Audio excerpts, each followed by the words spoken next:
What up, guys? It is Magi coming at you with another clan war. We're going to get this started as soon as we can here.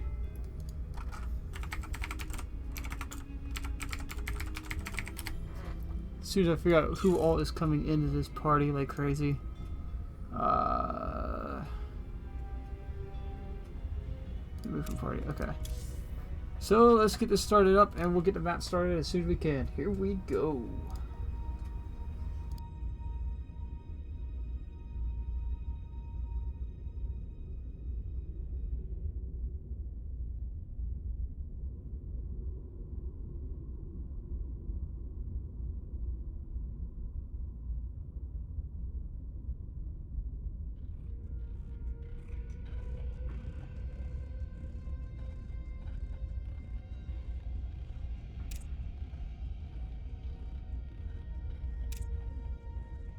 Alright, so Nibling is picking Defender's Landing for the first map. We're going to create this with the mod, which is game hard to start game.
Alright, boys and girls, let's get this game on the way.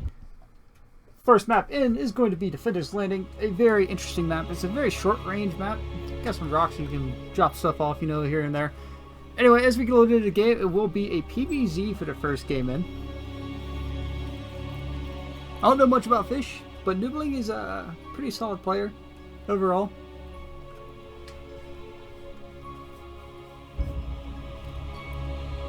And we're going to see how well this goes down.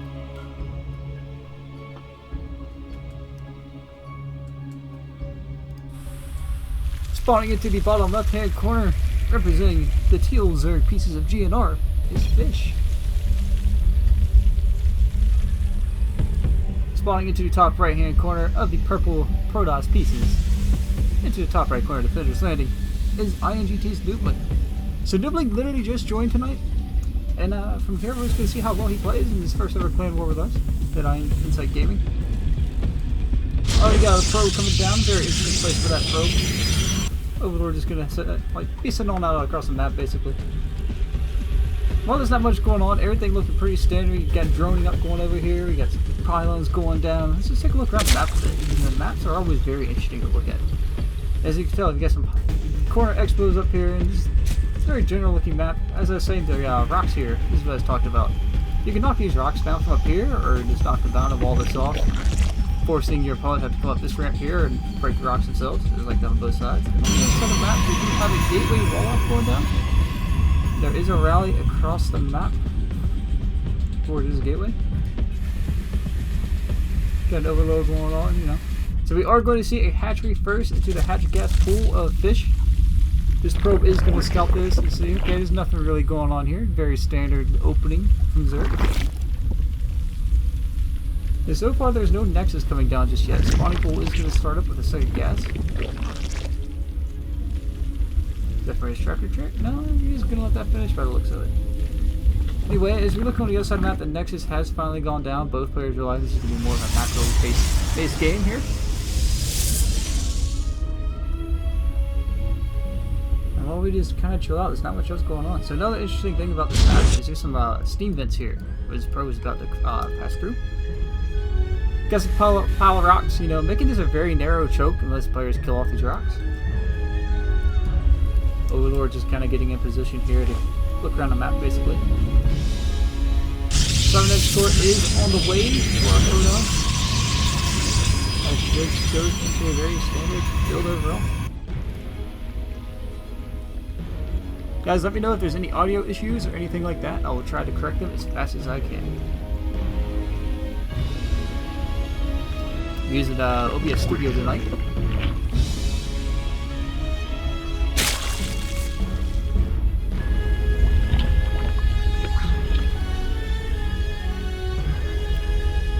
We do have some lings coming out on the map.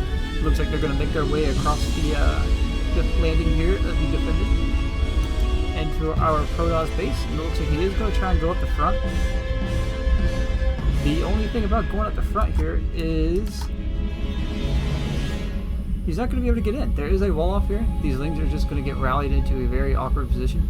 But then we do have the Dropper Lord here with speed and plus the melee on the way. So is he going to drop in? And there is no vision here for our Protoss player at all. You see this drop coming. So as this Overlord makes its way into the base, everything is centered down in the natural of our Protoss player here, and these links are just going to get dropped off right here into the corner. As more links are rallied to the same location. He didn't even know about the wall off, so this is actually a very just blind drop and harass. He's just going to load as many links into his base as he can, and he's just going to run straight to his mineral line. The Militia Corps might spot this. Okay, yes, it will spot this. If he now knows these links are here, he should react to them very quickly. His Militia Corps is going to get started throwing ping pong balls at these probes as these probes make their way into the main mineral line of our purple Protoss. 6 probes already going down, 7, and it is continuing to climb. These probes are going to get rallied into the natural to try and, you know, help our Probius here. There are adepts in place to deal with this, and the A-click is, or the attack is not in control, but there are more wings being rallied in, and it looks like Rubik is in a very tight spot here. He puts his adept into the corner there to try and zone that out a little bit and close it off, as he is using his adept to slowly pick them up, but 20 workers have already gone down.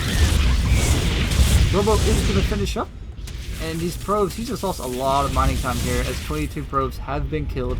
Now he is in a very tight position here. He has to continue making probes now at this point. There's no army coming out here.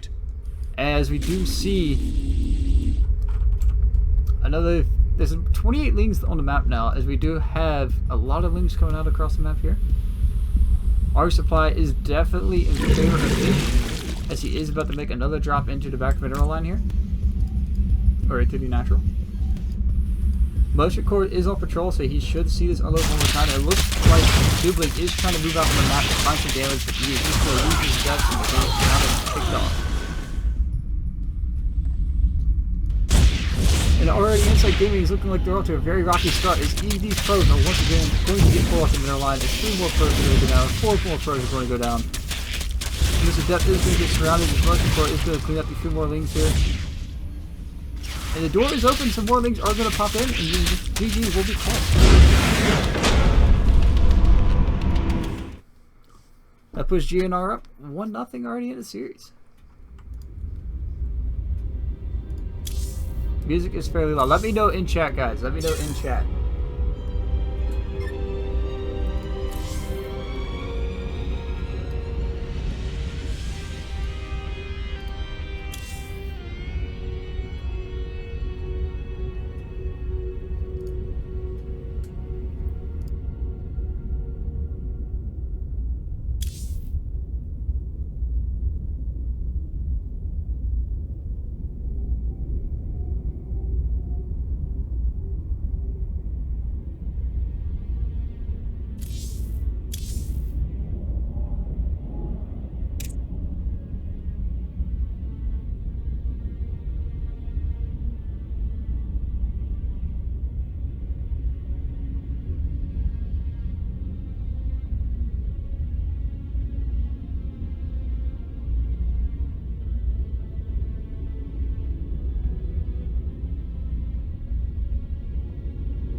Alright guys, this is a best of 9 or an all-kill format, meaning whoever makes it to 5 first, or whoever kills the other clan off first will win the game. On the other hand, I need to try and fix something here real quick, so I can, use the noise gate.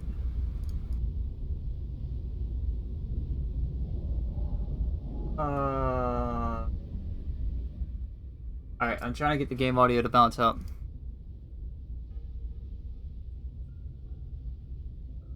Alright, we ready? Race check. Ready check.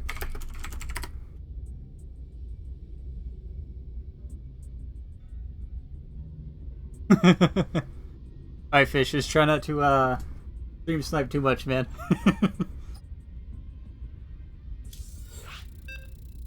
Alright, next game is going to be a TVZ on Odyssey. Always a fun matchup to watch, and on a very beautiful map indeed.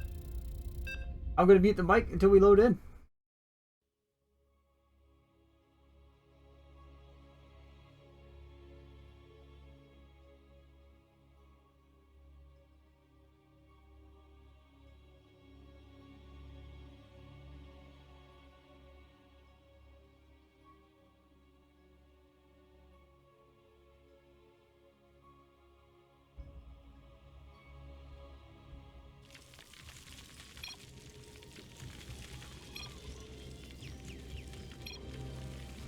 Alright guys, spawning into the bottom right hand corner on Odyssey, LE is going to be our teal Protoss or teal Zerg pieces of GnR, that is Fish. Spawning into the top left hand corner is our red Terran pieces from Insight Gaming. It is Stefan. Stefan looked a little confused on how he wants to open up. Okay, gets his gas down, getting his depot down. Looks like we are going to see a gas or Reaper expand. There are 2 drones making a way across the map here. Looks like they're going to try to come up here and deny those barracks from going down. And they're going to get here just in time. He's going to see these. One drone's going to go one way, the other drone's going to go the other. It looks like, oh, we got a Fish getting incredibly cheeky here. So what's going to happen is this hatchery is going to be assigned to say, alright, I got to pull some SUVs and start working on this. But the moment that happens, he's going to have 300 men on the bank. He's immediately going to throw down another hatchery here in the corner. Does he know about the other drone? No, he doesn't know about the other drone yet. So he's going to finish his barracks. Like the avatar voice there. He is going to wind up canceling this hatchery, but the second one has gone down. So it's a bit of a shell game. Hey, you may get this one, but you have to look for the other one. He's not going to chase the drone down either, which means this drone will stay alive to throw down another hatchery. However, there should be a Marine popping out in time. Hopefully he can deal with this. He is pulling SUVs off the line once again. But he needs to scout his base. He needs to look around the base. Okay, so we have an SCV over here. He realizes there's nothing here. There's no spawning pool down. There's nothing over here. His SCV is going to die. He did see a gas go down. This hatchery is going to go picked off once again. He went to a reactor, actually. This is actually a big deal. He went reactor. He doesn't know about the other hatchery over here. He does not know about the second hatchery. This factory is going to go down, but it's still not going to be enough to see this hatchery over here. He needs to look around his base. He needs to see this. As another hatchery is going down. He's incredibly cheeky. Okay, so now he's going to be able to start building 2 Marines at a time. So hopefully he can hold out here. This hatchery is going to finish up. He's going to throw it out a depot. He's still not going to have vision over here to see the hatchery at all. This drone is just continuously buying so much time as he's getting ready to throw down another hatchery. It should be blocked. Yes, it's good. This one is going to get blocked. These Marines are out to kill this, and now he's going to think, okay, I'm safe. But nope, he knows now there is creep here. He knows this is here, and he is making a drone, which means there are going to be spine crawlers dropped. There's going to be Zerglings on the way as this pool finishes up. First spine crawler is going down, and this is a huge deal. He is going 1-1-1. A Liberator here would be beautiful. He's getting a tank out as well. Like, Stefan needs to deal with this, though. He needs to get on top of these spines before they finish. Stefan, go, man. You can't wait. You cannot wait, Stefan. Go. This is already going to be too little too late. He is trying to tech up too much here, folks, and he's just going to get picked off very easily. As the first couple lings are out, they're going to rally into the corner to say nice and hidden. But here's the thing. Should he manage to hold this push, should he manage to hold off on this cheese and be able to live through this, He's going to be in a very good position here to be able to deal with this. Alright, so there's only 2 Marines up here on the high ground. There's a bunker here. He thinks this is all coming from the front. He walled off with a bunker, but these Marines... The spines are down, and they are in position to start picking off SCVs, start picking off Marines left, right, and center. The first tank is on the way. But is it going to be enough to hold out? He's just going to go back to mining. He needs to fight these SCVs in the mineral line. He cannot fight over there near his depot at all. This depot will die. There is a queen out. There's a big... So this queen can either inject or throw down a creep turret. If he throws down a creep turret, this is going to be able to push us even further. And you don't fight Marines versus 2 spine crawlers, man. Come on. He's going to get the tech lab. However, this tank will finish. It does not cancel. So he's going to siege up these Marines and need a buffer for this tank. He is going to pick that off. He is going to be able to start pushing the queen away, but is he in range of the spine crawlers? Okay, yes he is. So he is going to start picking off these spine crawlers slowly but surely. He also needs to close his door, as there are lings rallying across the map. There are lings already at the front door, and this door is wide open. As we know, however, Zerglings do not do very well versus a tank at all. So anyway, these spines are tucked back in the corner, which means it is contained for the most part, which puts him in a very good place. However, the Roach War did finish. There is a Liberator on the way. Stefan could hold this very well if he could just make sure these roaches do not get out. This one queen is going to get picked off, maybe, as this tank is going to get pushed back. These Marines are rallying around the wrong way.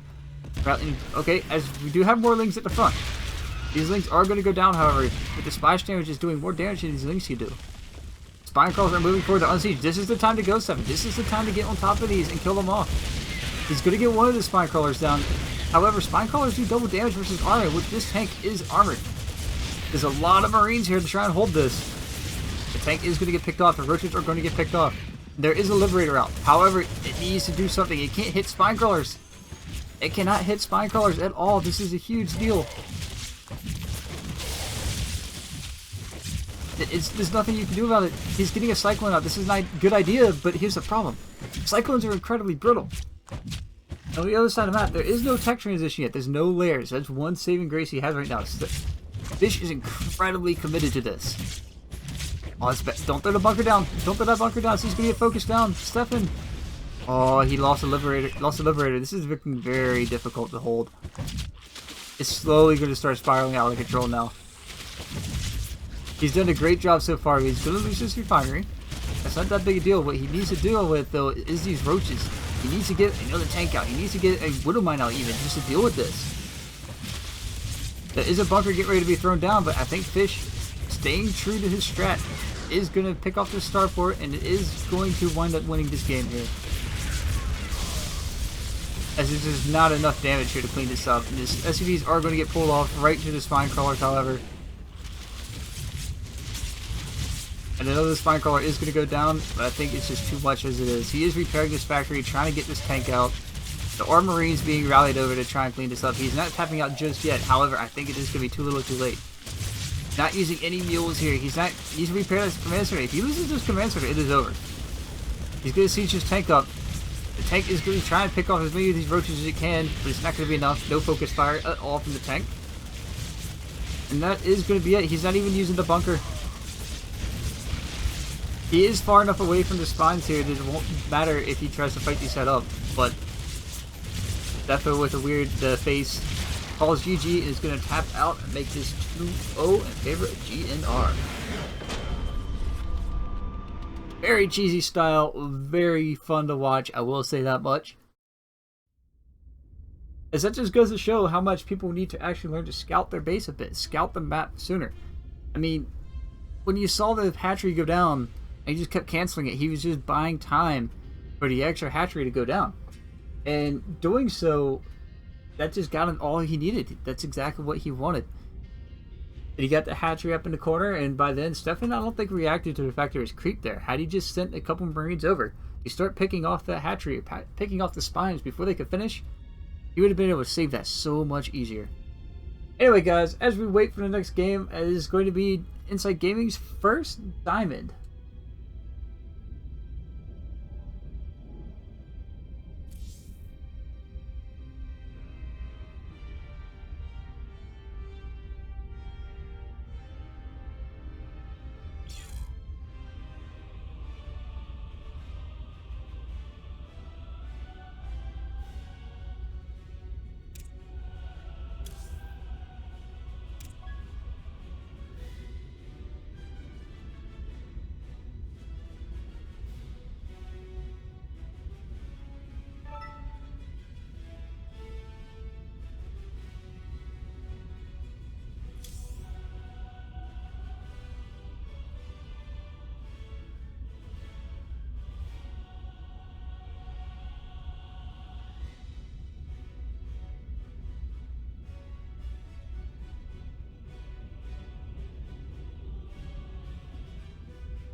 Alright guys, as we are in the bottom right hand corner of Ascension to Ire, currently up 2-0 over Insight Gaming is Fish. Plot 3 coming at you in style with quick cheesy plays left, right, and center. Those are teal pieces of Zerg. It is Fish from GnR. And in the top left hand corner, hoping to put a point on the board for Insight Gaming is our red Terran pieces, the Dark Side.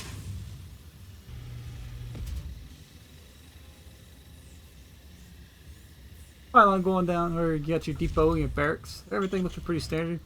The Overlord is going to get sent on out, so there is no crazy cheese going on this time. It looks like he is just going to send this drone out to scout around, take a look at everything on the map.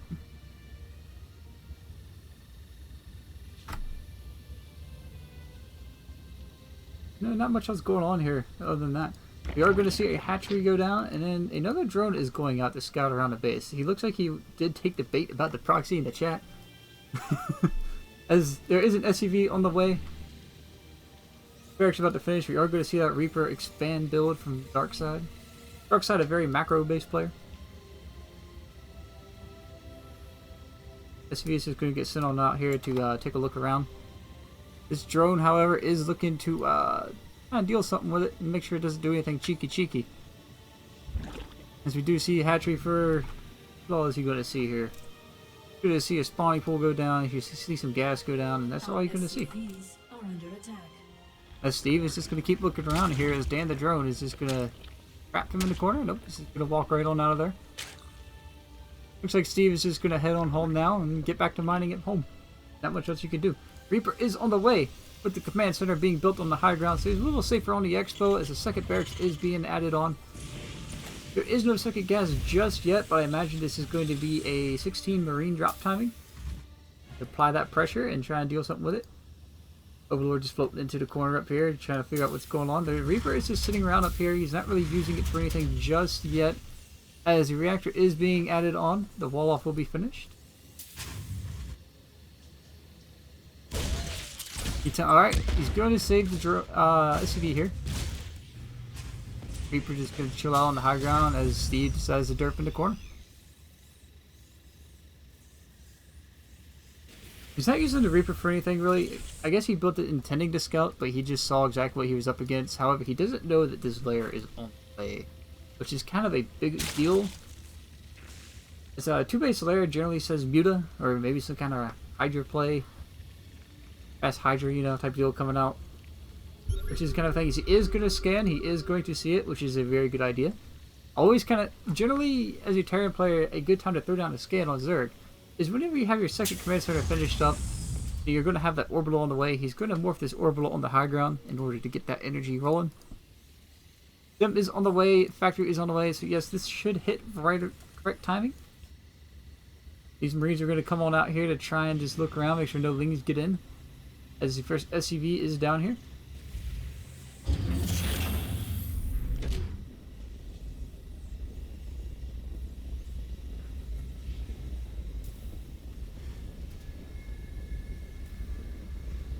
Both players are playing a very macro-based game, which is actually kind of a big deal in terms of how things go. You know what? I'm going to try and get this sound balance out a little bit more. Give me a second. Turn these down. That's gotta turn it. Alright, there we go. Now you should be able to hear me a little bit better. Yeah, okay, we're good. So anyway, this Reaper is finally going to be sent out on across the map. I guess he delayed sending it out in order to try and get the scouting information for later, as a scan just kind of answers everything you need to see. And yes, there is a lurker den on the way, so I was right, there is going to be some 2-base Hydra lurker play going on here. Which is actually a pretty good defensive strat as well for this drop coming out. We have +1 range and the Hydras have started. Going to provide that anti-air, provide that anti-ground real quick for this build. The drop should be on the way out. Stem will finish up by the time these medevacs come out, which puts him in a good position. He scans. He doesn't see anything. He does see a Evo chamber going up here with +1 range. Upgrades have not yet started. Stem is about to finish up, but the E-Bait is on the way. First Liberator is on the way out, so I wonder if he's going to use this Liberator. Yes, a drop is on the way. I wonder if he's going to use this Liberator to kind of harass the natural while harassing the main. The Reaper is on the way back home. Not much else going on. +1 range is on the way out. There are 2 Liberators being built. A second eBay, or first eBay, second eBay is on the way. He hasn't started any upgrades from this yet. Looks like he's just trying to wall off, make sure no lings can get in, as that's what he is reading. But these medevacs didn't get seen, actually, I don't think. So he's just going to be able to drop in here. And he does not know about it, which is huge. Oh, we're actually going to see the Lurker drop. He's going to move out on the map at the worst possible timing. His entire army is loaded up in these overlords. As the push has begun, bo9 going off, picking up a couple drones. He is pushing in here. This is what he's going to focus. He's going to focus on the lair.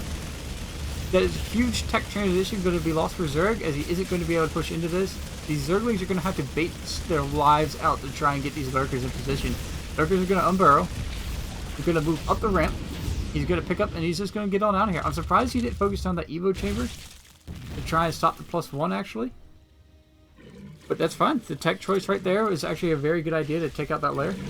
As he is loading up, the Liberators are in here harassing the natural, getting 3 more drone kills for their trouble. And Zerg is on 1 base. These medevacs are going to rotate around the top part of the map and join up with another medevac. As Zerg is going to move out on the map and try and get some damage done to get back into this game. He's going to drop, pick up all these lings.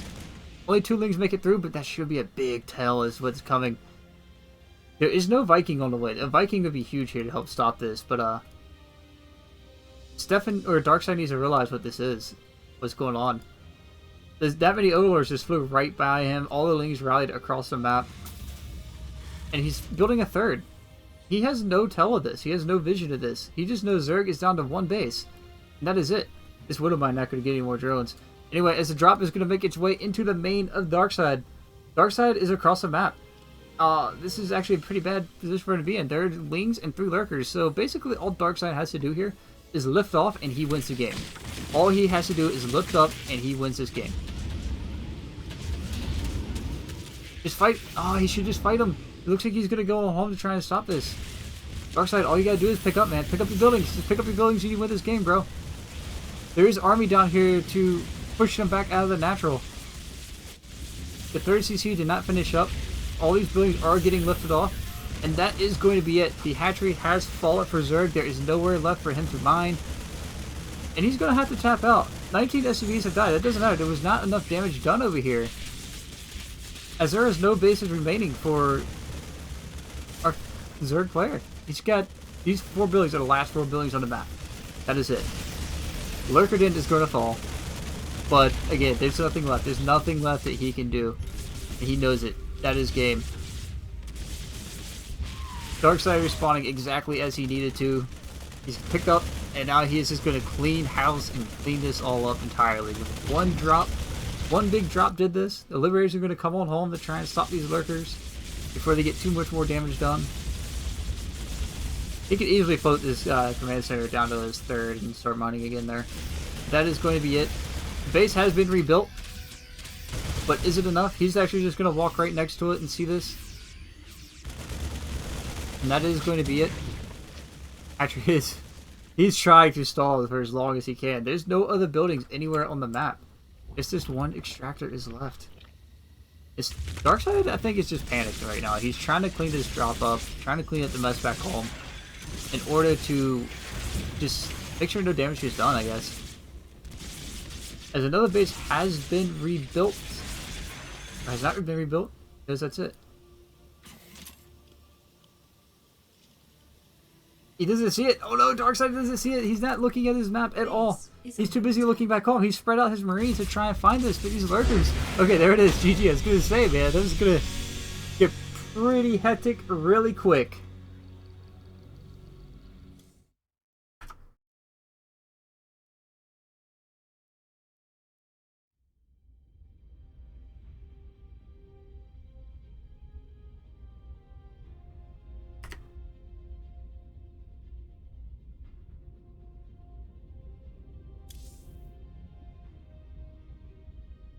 It's now 2-1, by the way, folks, and I will be right back as we get our next game set up.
I'm going to take a quick break and use the restroom. I shall be right back.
Yo, Iced, thanks for the follow, man. Thanks for the follow.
Alright, y'all. We're going to load into the next map. It is going to be a Proxima Station LE.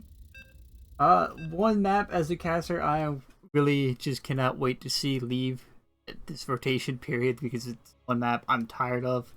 It's so weird how it plays. It just doesn't feel right. Anyway, I'll be back when this game loads in.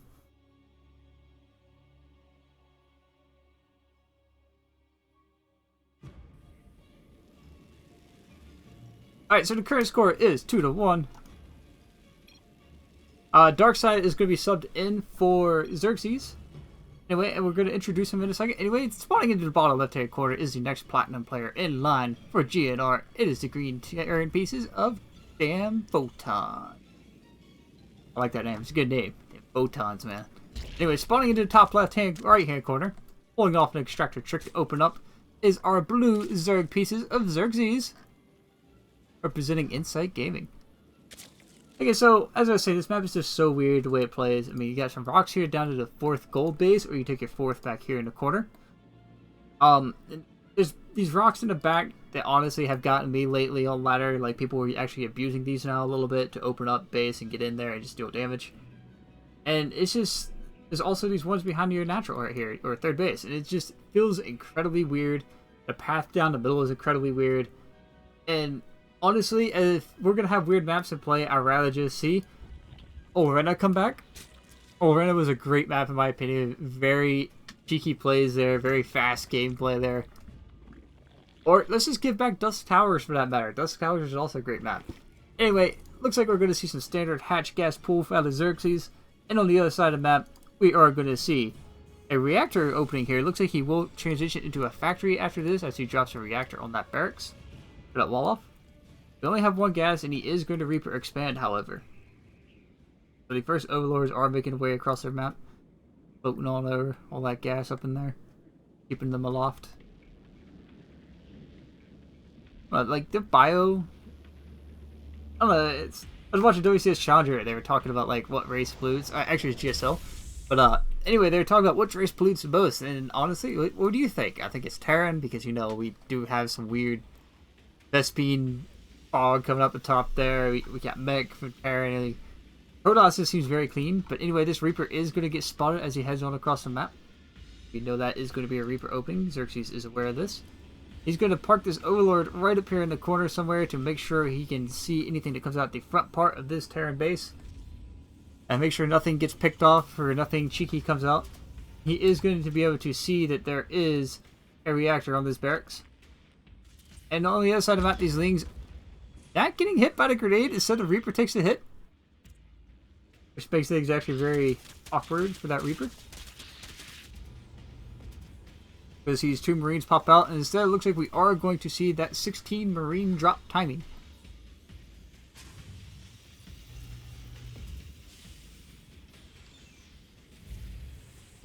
As we do see the orbital being morphed into the back, and on the other side of the map, drones are being made. Speed is about to finish up with an Evo chamber, so I wonder if he is going to try for a Ling drop style himself, or if this is just going to be for that +1 melee right away. 3rd base is going to be taken in the back. And the whole purpose of Zerg taking this forward base is it gives them control on the lower ground. They aren't trapped up top right away. So they expand forward. A little more difficult to expand, but it gets them able to push that creep out and get them control of the lower ground for that cheeky Reaper that comes in. He's going to get to work on these rocks here, trying to knock this down so that he can get to that gold base and, you know, just make sure he can deal with anything there. I like the Overlord placement in the back here, making sure there's nothing that can fly out around the corner, as there is not much space to really be hidden in the corner there. These Marines are just bunching up, getting ready to be sent on out across the map. Sim is on the way. It looks like this time he's going to hit right on point. But again, there are Overlords in place to see this. He's actually just going to boost his Overlord on here. He knows exactly what he's up against now. So Xerxes is aware. This Overlord just getting the scout is going to get picked off eventually here. Or not. It is going to make its way on out behind the mineral line here between the natural and the vein. Fuel's being called down to keep this economy rolling for this Terran. Yeah, this is bread and butter build coming out for our Terran player here. It's going to have 2 medevacs loaded with 16 Marines apiece total. 8 Marines apiece. These Zerglings still just pounding away on these rocks, man. Look at them go. Back home, we do have the Baneling Nest in play, and we are going to see that Ling, Bling, and Yuta play. Coming out of Xerxes here. He's not playing against Mech, he is playing against Bio, and he is fully aware. Meanwhile, Stim is about to finish up. The drop is on the way out for our Terran player here. It's going to fly right out, and it's not going to get spotted. Xerxes knows this is coming, but it's not going to get spotted right away because he moved that Overlord earlier. However, these couple Lings that just ran by might see it, or they are going to see it. As these medevacs are just heading straight on into the back here. Looks like they're going to drop either in the back natural or maybe in the forward. It is going to get spotted as it is boosting towards that back natural. These Lings are just going to rotate right back around the corner here. Where the Lings? There are the Lings. Okay, the Lings need to realize, he needs to realize where this drop went. It's not up front, it's in the back. Xerxes actually not paying much attention here. This drop is going to get in. It is going to be on creep. Does he know it's there? He doesn't know yet. Now he knows. So as this comes on in, the first queen is going to get picked off here. There is a spire being built that is going to get picked off rather quickly. And these Lings are just running right back into this grinder back here in the corner. They're going to try and get this surround here and trap them in between the mineral line. However, these Marines with perfect positioning are going to clean up every single one of these Zerglings. As our Platinum player here is going to get this hatchery as he micros right back into the corner again. These Lings are slowly picking off these Marines. Okay, the Banelings are finally coming out here. He does realize he's going to need it, and he's going to trap them between the minerals. He's going to try and pick up. The last Marines are going to get cleaned up as the rest of the last 4 are going to get head on home. Very good drop for that Terran player. Damn photons. However, Xerxes is just going to move on up to that 4th base. He's going to start saturating this gold, which is going to give a huge economic boost to our Zerg player, while our Terran player is still on base. His 2nd base, or his 3rd, is on the way. There are Liberators out to deal with any kind of Muta play coming out. This Viking is looking like he is going to be sent on out on a hunting mission for Overlords. As this battered and bruised drop is just going to come on home. However, these 2 Liberators are going to take their place, and it looks like they are going to start harassing that 3rd base. That would be my guess and most opportune place to put them, because there isn't much here besides Queens that can deal with this. Fire has been started yet again, this time behind the main. A little bit safer in position, harder to drop in on that and get rid of it. Meanwhile, on the other side of the map, we have a Marine Ball just slowly being built. There are Marauders in the mix to help tank for them Banelings. This Liberator is eventually going to pick off this Overlord. Xerxes is not even going to bother saving that Overlord. Or is just going to head on home. Okay. What happened to the other? Okay, there's your Liberator. Looking for that Liberator. They're just sitting here in the corner and not getting much done. It looks like they were going to be used for harass. But Xerxes is well aware that they are in play now. As the Spire did finish up. +2 range and +1 air is on the way. He is going to go into that Muta tech. As the Ling Bling Muta, as we know, is a very mobile and very fast composition. As we do have another drop loading up over here in the corner for our green Terran player. It's going to be sent on out. And as it gets sent out, take a look where it goes. Because there are a couple Liberators here that is going to join up with these medevacs by the looks of it. These Queens are going to see, or this Queen is going to see this. Going to get to work on picking off that medevac. Got a 54 health. But the thing is, these Liberators are going to siege up here. Probably right around the ramp. Okay, he's sieging up on the ramp, which is very interesting, because he can siege up very easily. These Mutas are going to get to work trying to pick off these Liberators. Oh, he needs to focus it down. The Widow Mines are going to go off. Oh, that's not good. That wasn't good at all. He loses 2 Mutas. He's going to lose the last Muta in that little pack there. He does get 1 Widow Mine for his trouble, but that was not worth the trade. These Banelings are going to come in on top of this army here and try to clean this up. The Widow Mines are not going to go off. The Mutas did trigger them earlier, which is a huge help in terms of cleaning this up. He's going to unload these last 2 Marines, and this is not going to be enough here. There's no Beyond Spirit in that our green Terran player here to try and clean this up. As the Widow Mines are going to go off again and get some pretty decent connections there, but +2 melee is about to finish up. These Mutas are going to be sent on out here to try and cut off the last of these medevacs. As there's 2 Liberators left in the corner, it looks like Xerxes is going to try and find them next. He should pick them off here. Okay, he sees them. Not going to turn around and pick them off, though. And well, on the other side of the map, +2 is on the way with +1 air for our Terran player. He's going into that Liberator tech to try and deal with these mutas. As we know, Liberators do splash to mutas. And mutas do like to clump a lot. We do have our 4th base finally starting up for our Terran player over here. And Xerxes' bank is just getting up there, man. He's starting to spin it a little bit now. Not much else going on as both players are going to settle back down. Try and get that macro started back up again. And if we take a look at upgrades real quick here, upgrades are going to be in favor of our Zerg player shortly, as 2-2 is on the way for Terran. Other than that, there's not much else going on. The mutas are going to come in on top of this missile turret, going to clean that up, and he's going to get to work trying to pick off as many SCVs as he can. 4 already going down, 5, 6 going down, and these SCVs are going to get pulled to this next missile turret. He's going to walk right on by that, ignore them, clean up the missile turret in the back here. Or not. Okay, he didn't focus down the SCVs right away to do it, but he is going to pick it up eventually. 14 SCVs have gone down, and there's no movement from the army yet. Okay, the army is finally coming back. Okay, going to walk right up to these mutas. Xerxes is wearing out. Oh, but the mutas are clumping. That's not good. If these Liberators get on top of us right away, that could be some huge damage. With 14 workers being picked off, putting our worker lead heavily in favor of our Zerg player here. Making it 79-42. Our resupply, however, is heavily... Oh, okay, it just swapped into our Zerg favor here. 110-103. +1 air weapons has finished up, which makes these Liberators that much more deadly to these mutas. However, +2 is on the way with +3 melee for our Zerg wings.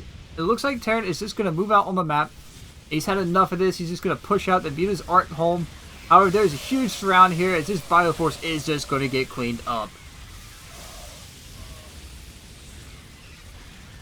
As it does survive, there was enough here to keep this back. The mutas are going to have to come home to deal with this.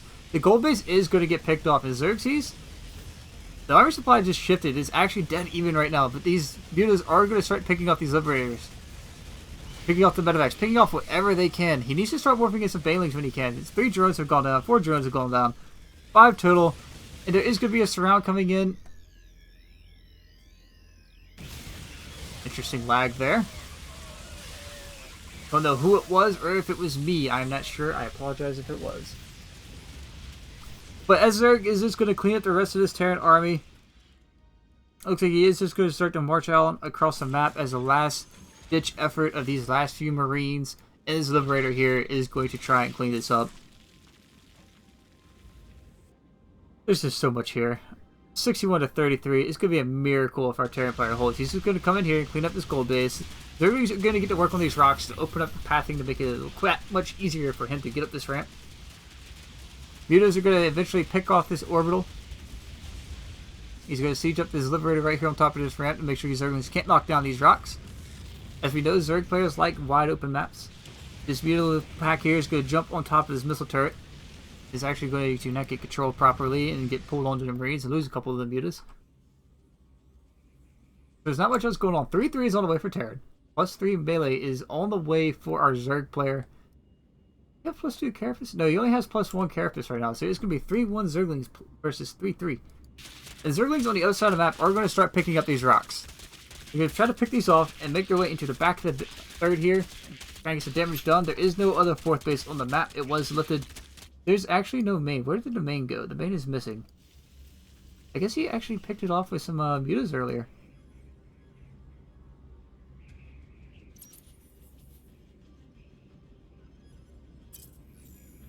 Throw that up there real quick for you guys to get an idea of what exactly is going on. And it looks like Terran is just going to push out on the map once again. He's going to push on out and try and pull the Zerg army back because he knows if he can kill the Zerg army, upgrades are in favor of him right now.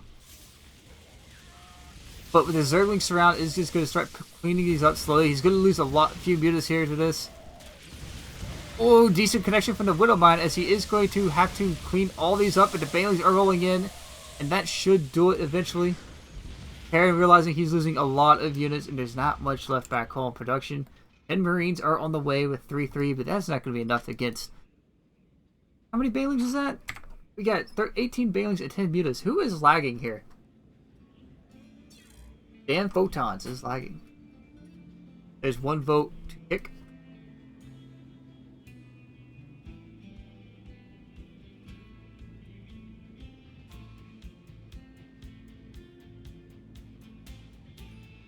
Back.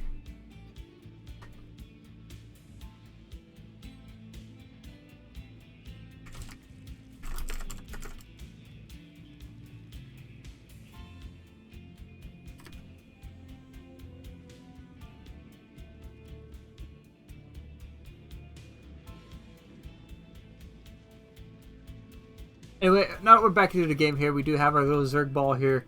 Get ready to push on in. Army supply is in heavily in favor of Xerxes. However, there are Widow Mines in the mix. This is a very tight choke for him to push in with this many Lings, which makes this very difficult for any Zerg player indeed.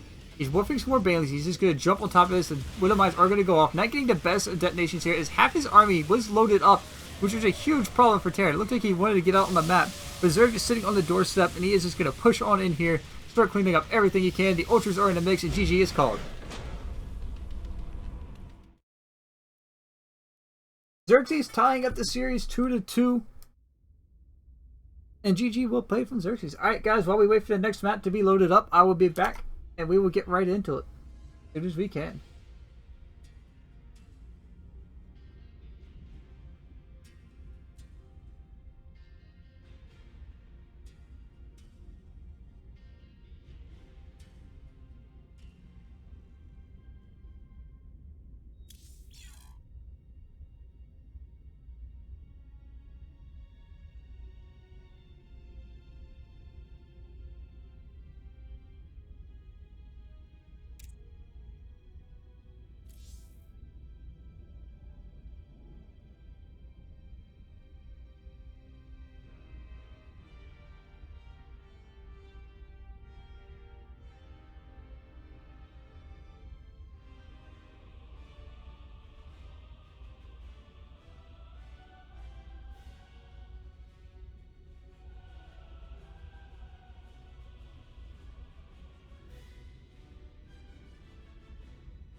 Alright, y'all, we are coming back at you. The next map is going to be Abyssal Reef. We will transition off our little standby screen.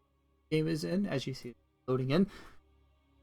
Next map is a TVZ yet again as we reach into the diamond pool.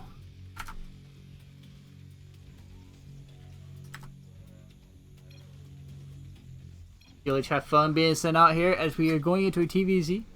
Not much going on as we dance under the sea. So anyway, as we are playing on Abyssal Reef, interesting little idea to think about. The map Odyssey is like a resort, okay? And is built around the ocean. So,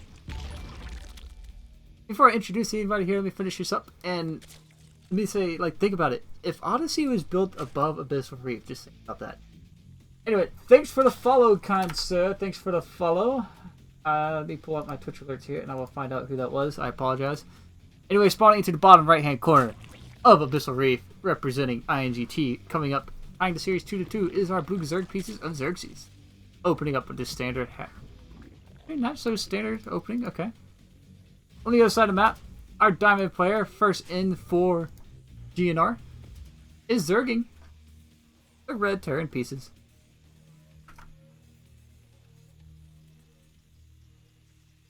So as we are just going to start on out here, the SCV Scout is on the way. There is still apparently a little bit of lag here. Hopefully that doesn't affect our players too much. Right, Zerging SCV. He's clearly Zerging so hard, man. Look at him go. He does see the drone go down, so he is not going to try and block the hatch, but he does see the pool first. This is a sign that there may be some aggression from our Zerg player, as two links are going to start up right away.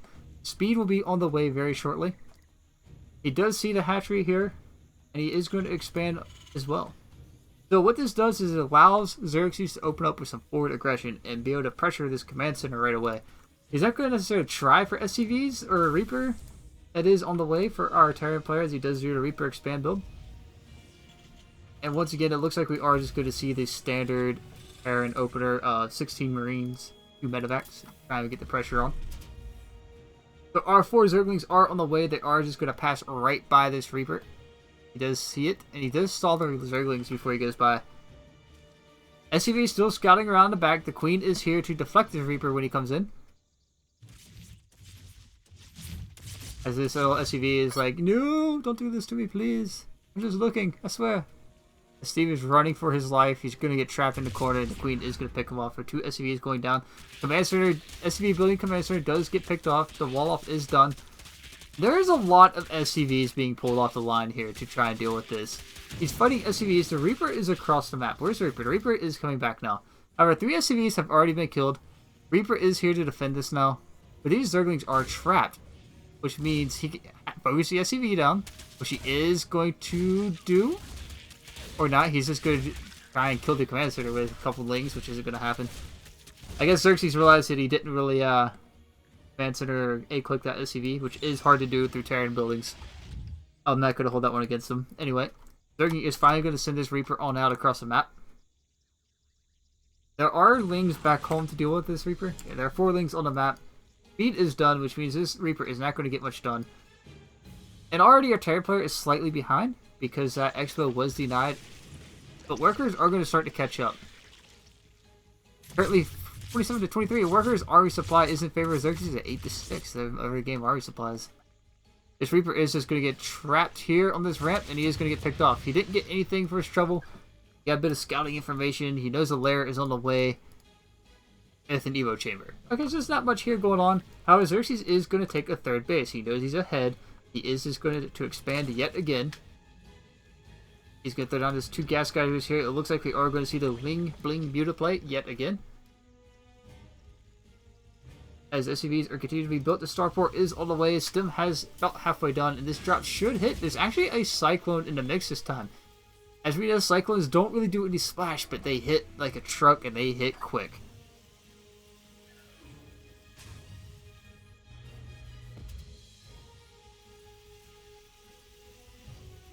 I'm sorry about that. I was taking a drink.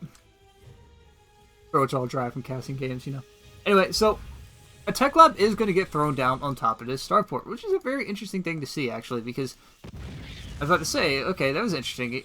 Do a tech lab down. I was about to say, is he going to go like Banshee with this, or Reaper, or Ravens with this? But But he is just going to throw down the reactor. It looks like he's going to go into a couple medevacs. Is going to proceed to make a push here. A very strong push, actually. Going to be coming out of here with these Marines and these couple Cyclones. Xerxes, I'm not sure if he's prepared for this. He does have a Spire about to finish up. He does have wings on the map. He's just going to open up the map as much as he can. The question is, does he actually know what this is? Because there's a wall up here, which means he's trying to block it as much as he can. He doesn't want any cheeky lings getting in. But one thing Xerxes does know is there is no third base. There's no third base, but he doesn't know anything else. Which is actually a huge deal right now because he needs to figure this out. He needs to realize that there is going to be a push coming. As soon as Stim is finished up and Combat Shield is finished up, he's probably going to move out. He looks like he's just going to get a giant ball to move out with. Or he's just going to play a very two-base macro style. Okay, the medevacs are on the way out. He's going to load up. First drop is on the way. As it is going to boost its way on across the map towards that third base of Xerxes. There are mutas already in play. This is huge. He might catch his drop as they move out. Okay, yes, he is going to pick off this drop. 8 Marines are in jeopardy of getting killed off. The circling just to kind of get the drop down. Stim forward. And these mutas actually could clean that up. But it would be kind of a bad trade. Missile turrets are going down right away here because he knows the muta tech is in play. There's not going to be much harass done as soon as these turrets are up. However, Xerxes is going to jump on top of these SCVs. He needs to focus down on the 1 billion turret. There you go. He is just going to start picking off SCVs left, right, and center. It is a stim forward, and these mutas are in a bad spot here, and they are going to cancel the turret, and he is going to head on home. These Marines are going to get pulled back, these battered and bruised Marines. He still knows that there is no third base for our Terran player. No third base here, so right now, Xerxes is really far ahead. He's just going to throw down another hatchery. He's going to expand yet again. He's going to keep building that Zerg army. He's actually teching into more mutas. He's teching into... Third infestation pit on the way? Okay, another Evo chamber has been added. So he's up to +2 melee. +1 air is on the way, about to finish up. There's the infestation pit, which means he is going to tech into that Ling Bling muta. He's going to then proceed into the ultras after that. And just be ready to, you know, just chew apart a Terran building nothing but Marines. Other than that, Terran's situation right now is starting to look pretty bleak here. He's got 1-1 on the way. But here's the problem. He's got mutas to deal with. He's got this harass from these few mutas on the map right now. That's going to keep him back home. These mutas can just keep poking in here and keep poking in here. There is a missile turret here, but he is outranging that missile turret. He is going to pick off that SC or command center that was not finished. Command center supply depot. He's going to head on home, going to rally up these mutas for more mutas. There's an overseer in the mix. He is just going to ball it up, make sure no Widow Mines can pick off these mutas. It looks like Terran is finally going to move out. Look at the supply. Honestly, supply right now is definitely in favor of Zerging. But here's the thing.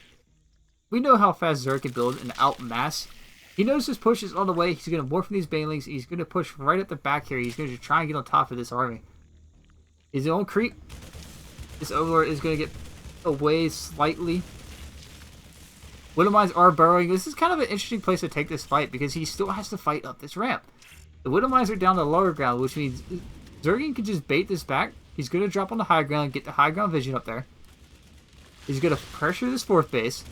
The Widow Mines are down. There's going to be some huge detonations going down right here as these Zerglings are going to get picked off before any Widow Mine hits go off. Xerxes is just going to push forward all these banelings. The high ground Marines are actually doing work, but it's just not enough as Terran is going to get cleaned up once again. These 8 Marines here are going to try and get something out of this, try and get that geyser to get something out of it. These Zerglings are just going to jump on top of these Marines. These are going to join in here and shoo away any other Marines in the area. Which is funny because he's actually backing off from 8 Marines. He's just waiting for more, which he could clean that up very easily. Which just he's like 5 or 6 mutas. It is giving Terran time. Terran's just going to head on home with what he's got left. He's going to reball, get everything back together. There are no Widow Mines here. So he's just going to try and push out the creep, get vision up here. He's going to start mining at his 4th base. During all this, a 5th base was taken and a 3rd base has finally been taken and the Mule Hammer has been called down. But if you look at army supply yet again, there's just not much here for Terran. And Terran is actually behind by type of supply, but as we know, they trade a lot better than what Zerg does. Just step forward, clean up the creep here, try and deny that vision, deny that map presence for Zerg. This little area. He's trying to get some room to breathe, basically. Looks like he wants to try and go through these rocks. Xerxes is trying to jump on that Widow Mine before he got taken out. There's just not much else going on here. But on the other back home, +3 melee and cracklings are on the way. This is huge. Once the cracklings hit, there's not much these Marines are going to be able to do. As we know, cracklings will just chew everything apart. Oh, but the mutants are getting caught off guard. And you just lost like 5 or 6 mutants there. Again, the drop up on the high ground is going to put Xerxes in a very interesting predicament here to have to try and fight on the high ground or fight the low ground army, which the vision is now going to be able to allow this bottom or low ground army to fight. But he splits his army, he's going to push on top of this Terran force once again. Terran just really committed to this part of the map, and it's just going to get cleaned up once more.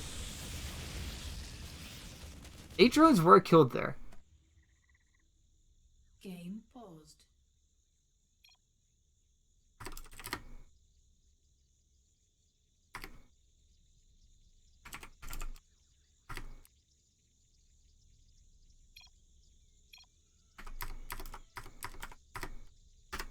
Game resumed. Bit of lag there, trying to make sure this doesn't happen. Keep the game as smooth as possible. Anyway, as this Zerg is going to push on in here once again, he's just trying to clean off this Terran army. This is too much here. These medevacs are going to out-heal these mutas. The DPS is just not in favor. Widow Mines are getting picked up and left on the low ground or high ground. I'm a little confused as to why Xerxes is still trying to keep this army back and clean this up over and over. He's just trading units against a Terran army that's slowly getting bigger and is slowly getting more complicated. Granted, he's getting surrounds, and there's not many Marines here left. He's actually going to lose an Overlord. But the Ultras have finally popped out. This is exactly what Xerxes needed. He's managed to hold here, which he didn't lose too much. And we have +2 armor. Did he ever get the upgrade for Ultras? No, he didn't get the Ultra upgrade yet. So these Ultras can be cleaned up. Oh my god. This lag is killing me. But these Ultras can be cleaned up by Marines right now until that Carapace upgrade is done. A couple mutas here are just going to get picked off real quick. As he is going to push on forward into this section once again. I think Terra needs to honestly back off here and look back home. He needs to drop somewhere else. He needs to be elsewhere on the map. Is Crackling speed or Crackling's about to finish up?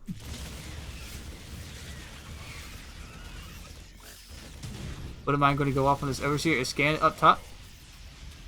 If we just push forward and we like corruptors or spores are out to deal with this, there are ultras on the map. Ultras are going to be able to chew through these bad boys like crazy. A Thor is in play, which is going to help clean up these mutas and help deal with everything else. As we know, Thors have been buffed to deal with that.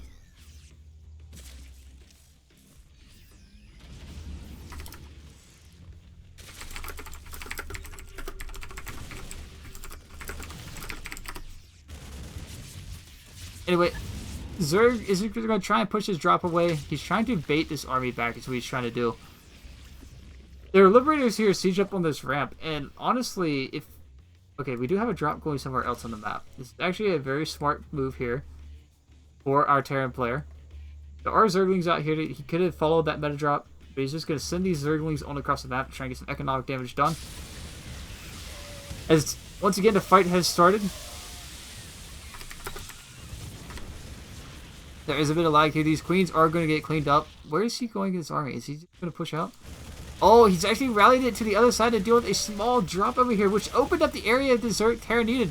He's just going to push on forward, clean up the creep, clean up these 11 drones. It's actually a bit of a base race right now because there are drones and SCVs falling on both sides, but more workers have fallen for our Terran player. 32 workers have been killed back home on the other side of the map, and these Zerglings are just going ham right now, cleaning up SCVs, cleaning up Marines back home. As the army has come back to help defend this, mutas are out of place here, going to get cleaned up. These corruptors are trying to pick off as many manufacturers as they can before they get killed off. And it's just Lings, Banelings, and Ultras right now, which, as we know, fighting on top of Liberators is getting to be rather tricky to do. There are corruptors here to deal with this. Game paused.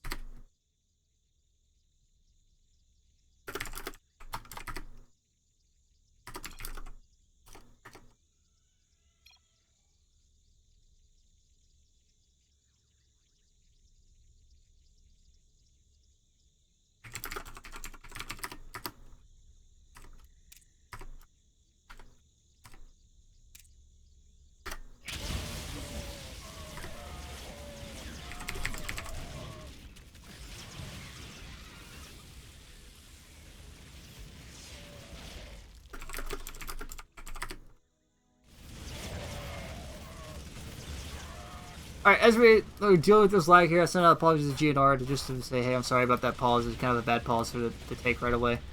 That the lag is getting ridiculous, and I'm a little worried it is going to affect the game later.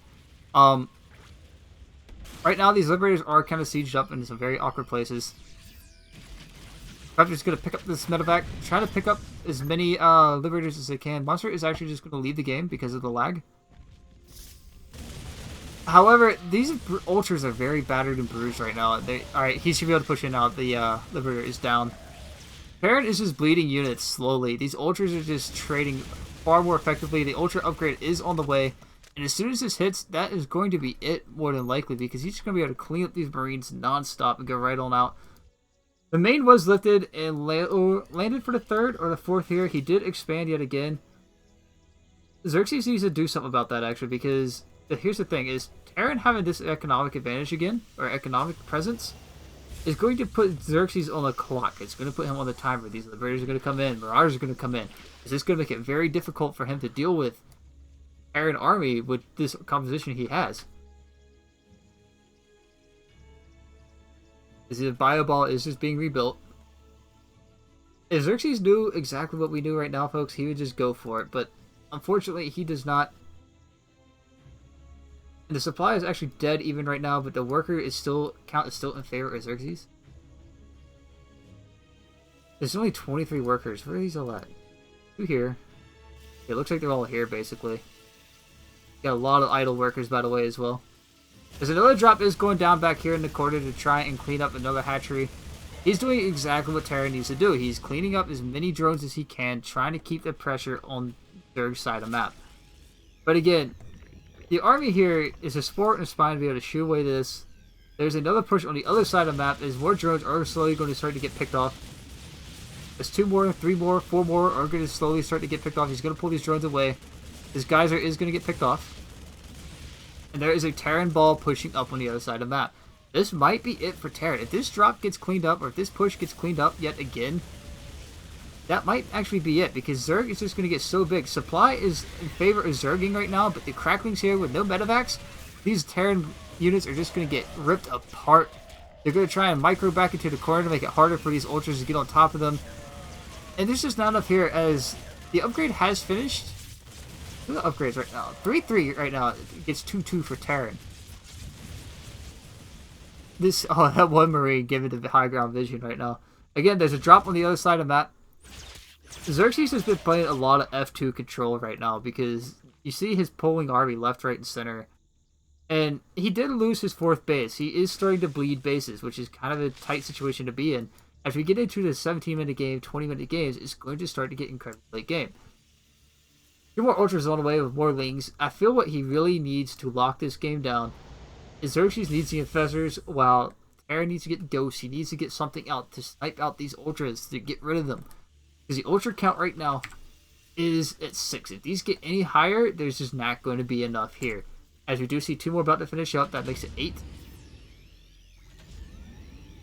As Xerxes is going to push on across the map again, he's going to try and get in here and do some more economic damage. They've slowed this Terran player down. As worker count is 57 to 54, supply is in favor of Zerg in every way. The units here are getting picked off on the other side of the map, as looks like he tried to move out here, but got shut down pretty easily.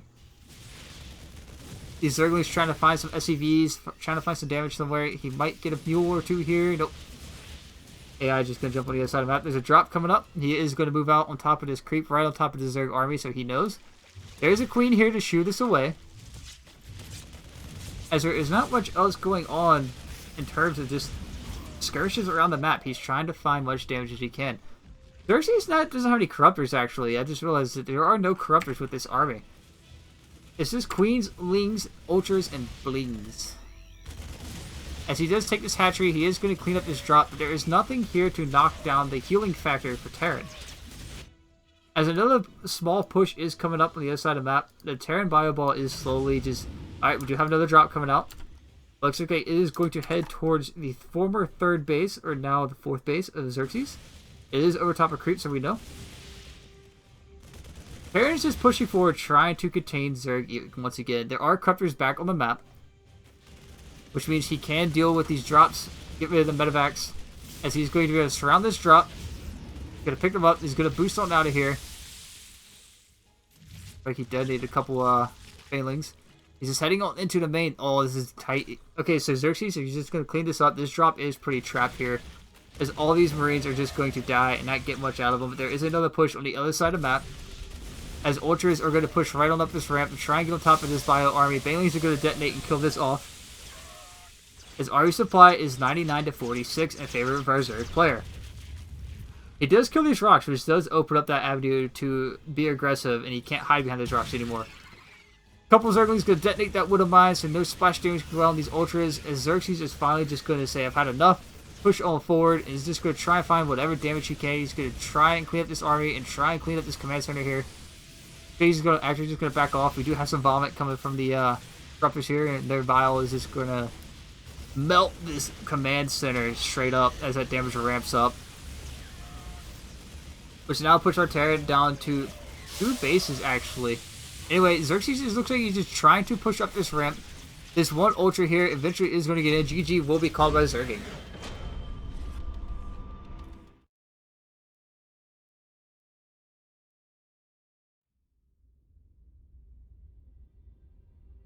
Alright guys, as the series is now at 3-2 in favor of Insight Gaming, Xerxes is putting on a show. He's bringing it back. He brought it back. Darkside picking up the first win, and Xerxes just continuing on.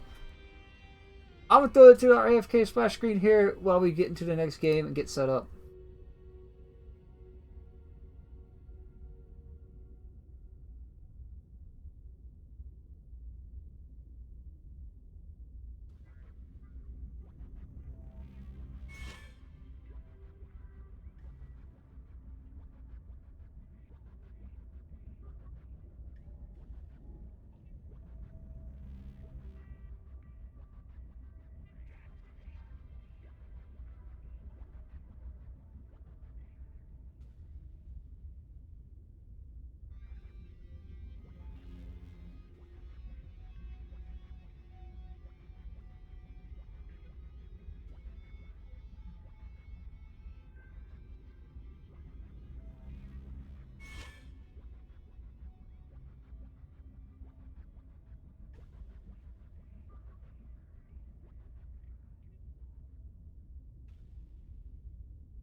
Alright, guys, we are currently waiting on GnR to find their next player. It is currently 3-2, which means their next player is also a diamond player. After that, we will be moving into the Masters region, which puts Xerxes against Master if It is currently 3-2, and we are waiting to get our next player in, basically. So, you guys can.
Alright guys, we are back on Blood Boil, a new map in the pool. Very interesting map indeed, but before we get to any details about this map, we will be looking into who we have playing, and spawning into the bottom right hand corner is the purple Zerg pieces of GnR, that is Anthony. Both players wishing to GLHF, and currently in the top left hand corner of Blood Boil, the red Zerg pieces currently making this series 3-2 is Xerxes. Go scores up 3-2. Anyway, both players are playing pretty standard overall so far. We have a gas going down first for Xerxes, and it is not going to be cancelled this time. It is actually going to finish, which means we should see a spawning pool. There it is. The Blood Boil, as I was saying, is a very interesting map, as we do see our Zerg player taking that first of the weird notes about it. There are currently 21 worker supply back here. You can put 21 workers, but only one gas. We do have a gold base down here in the valley. And also on top of that, we do have some weird rocks in the back that get you into that back natural.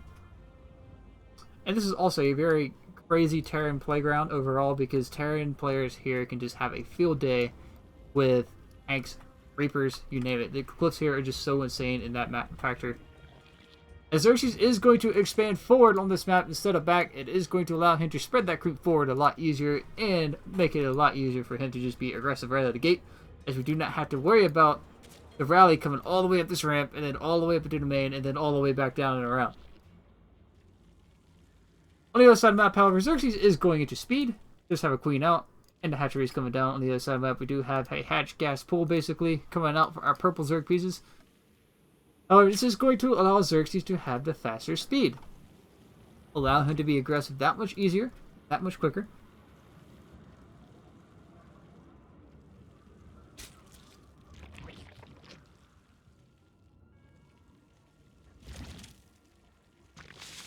That's right. Thanks for pointing out there, Discord. Forward bases can be easily defended here, as there's a choke here, and you can knock down these back rocks and just kind of choke that off and make it a lot easier to defend. However, this is also where I was saying, like, Terran players could just park tanks down here and pound away at this base all day long, and you have to come all the way around to deal with it. Anyway, this queen here is going to get to work on this overlord and try and shoo it away before anything cheeky gets found out, as it was sent down here to throw down its first inject. A little speed boost and decide to creep. Overlord going to get about halfway as it is sent away. You know, the nice thing about this map is the snow, man. You gotta love the snow in the buildings. Such a nice touch. Anyway, the first couple links are coming in here to take a look around, and we'll see a spawning pool. We'll see speed is on the way, as it is sitting there, you know, wiggling away in that spawning pool. And +1 range is already on the way for Xerxes. It looks like he's skipping right into that Roach Warren, or Baneling us.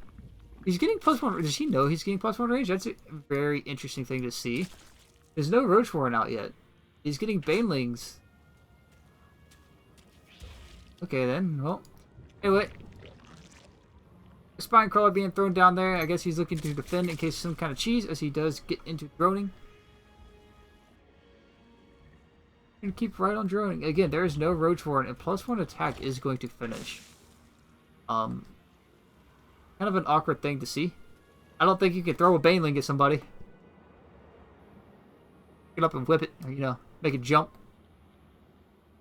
Baneling catapult. Anyway, we do have a lot of Zerglings being thrown down here. Okay, there's a Roach Warren. So I guess he built it early, or started +1 range, so it would be done for these roaches when they pop out.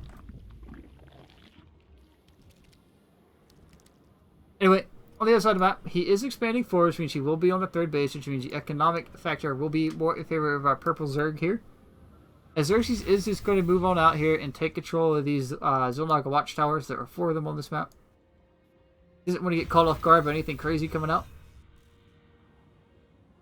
There's also one here and one. Okay, the Roach Warren is done, but no roaches in production yet for either player, as a lair is on the way for our purple Zerg. Back column, a lair is on the way for Xerxes. This is a little bit further behind, which means that tier 2 tech will be in favor of our purple Zerg pieces, as he does get to work cleaning up here, and Xerxes will lose an overlord. He needs to queue one up here eventually, anyway. He's going to get to work on these back rocks here and make this open it up, make it a lot easier to maneuver back around in case he needs to defend there. Third hatchery is done, and Xerxes still on 2 bays. I guess he's looking to be a little bit more aggressive.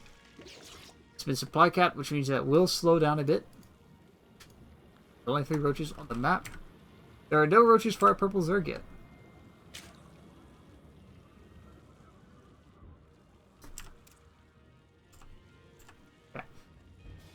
Anyway, there are overlords in place. Banelings being morphed in. It looks like they're going to rally straight into the mineral line here. However, these 2 banelings could just stop that immediately, and they will not.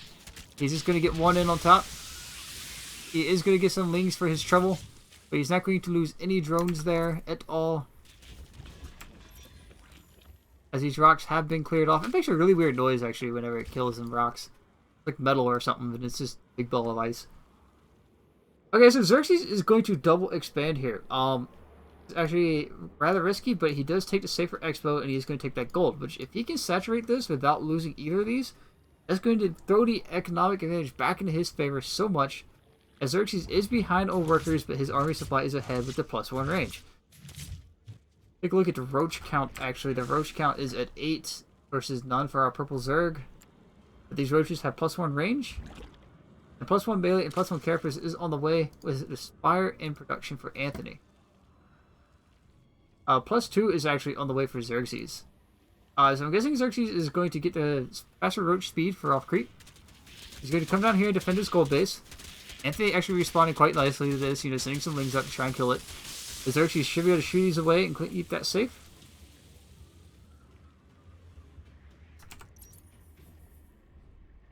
This kill is actually dead even right now. That's actually pretty funny. The no workers have been killed as of yet. Xerxes is just trying to get that gold base up. And there's actually a 4th base going down here for Anthony. Anthony expanding forward and not taking the gold instead of taking this blue base here. I guess it could be a little bit easier for him to defend that, I suppose. Anyway, it looks like we are going to have our red Zerg pieces move out on the map.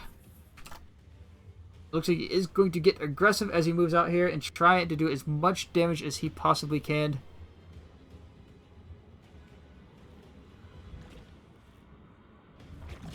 Alright, so there are spines here to deal with this, as the roaches are armored, which means these spines will get some more damage done for free. He tucks it in as tightly as he can here to try and clean this up and hold this off, but their Banelings is not getting any detonations. These lings are just going to get picked off, and the Zergs or roaches having to deal with melee. They're not actually getting any damage done. There are mutas on the map, which there are no spores anywhere. There are hydras on the way, but this hydra spin is incredibly late for Xerxes to deal with this. But he should have enough hydras out in time to clean all this up, which will be a nice touch. As +2 range has finished up, I'm going to take a drink of this delicious drink. Okay, so the safety spores are going down here. 2 more queens are in production. Okay, there are lings here to try and keep the roaches back while these mutas get to work on all these drones here at the gold base. This gold base will actually end up falling if this... Yep, okay, so these roaches are going to get cleaned up, which means there's nothing here to deal with this. 7 more roaches and 6 more hydras are on the way, but there's just not enough here to... You could actually kill this hatchery off and leave. There's just not enough here. Roaches can't do anything about that. There are spores here to try and help shoo away these mutas. As mutas are going to get to work on these Evo chambers to try and kill it off. He is actually not going to finish that off. There's only 1 Hydralisk there. He is going to finish off this gold base, however, and there's nothing Xerxes can do about it, which puts the base count back in favor of our purple Zerg. There are roaches and hydras being morphed in there to try and deal with these mutas and Zerglings, but I think there's just too much as Xerxes is running for his life to tuck back into this corner. The lings do get in once again, and this might actually end up being it, as the Evo chamber is going down. The last 3 more mutas will die here, but there's just nothing here to deal with this. There are hydras being popped out 6 at a time, which will help deal with these mutas very quickly and very easily, but I think the muta count is just way too high to deal with any of these mutas. And Xerxes is looking like he is actually in a pretty tight spot here in order to deal with this. And this series might actually just end up being tied up 3-3 here.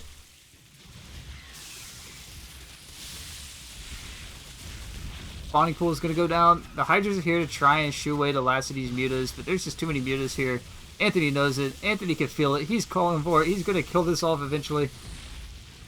And sooner or later, Xerxes realizes he's just going to have to tap out. He's taking way too much damage. These meters are finally going to get cleaned up, but the purple Zerg line is still rolling across the map. He just run these Zerglings in.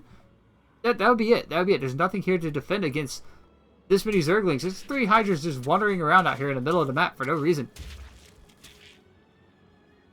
They're actually just going to wind up getting picked off. There are 3 more on the way, but again, there's just nothing here. These Zerglings here are just going to clean up all these Hydras. There are Queens here to try and block this ramp.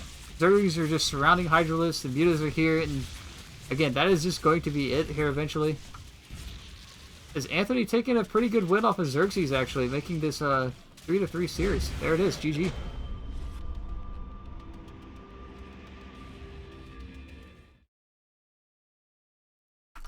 Alright guys, I will be right back as we load into our next game. Darkseid will be back. He was not eliminated. He actually had to go eat at the time. So let me see if I can get him back in here real quick, and then we can get into our next game.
There we go. We are back.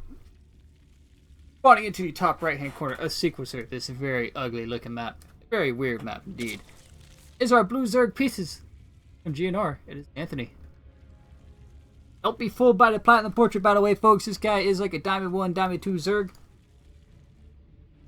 He's only plat because he was playing ladder as random portrait he was stuck with. Anyway, on the bottom left-hand corner, making his return back from eating dinner, all that fiber, we have the dark side as the red Terran pieces of INGT. That Stukov portrait by the looks of it. What that is, anyway. Overlord going to start making its way on out across the map. So Sequencer's a very interesting map, actually. It's got one main way in here that's completely open. While on the other side of the map, we have some rocks here that can be abused by Terran players. You know, putting tanks down here on the low ground to hit that third base, so forth and so on. It's going to be interesting to see which way Anthony actually expands here, because Zerg, I'm not sure if he's going to want to expand this way or back here into more of a safety area. As this first SUV is going to make his way on out across the map. See exactly what is going on over here in Zergland. Just going to, you know, float on over here and humping on along. Over here, see there is a hatchery down, and we will see a standard gas hatch gas pool. Hatch gas pool.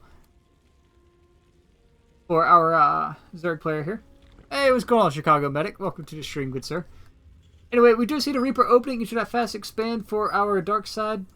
There is an overall already down, which is going to allow him to immediately start calling down the mules for that mule hammer to kick into play and give him that economic boost.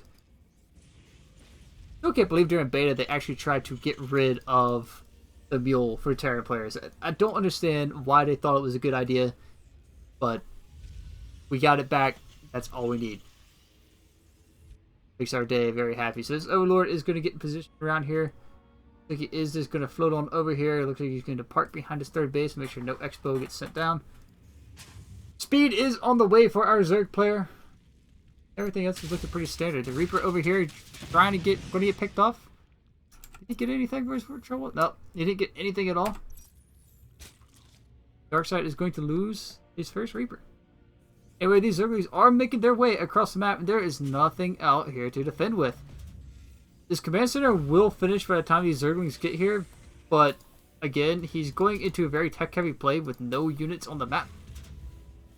Which means this command center will finish and have to be lifted off.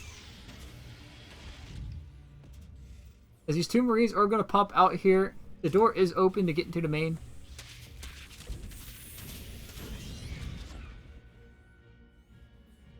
He realizes that, so he's going to shut the door on these Zerglings.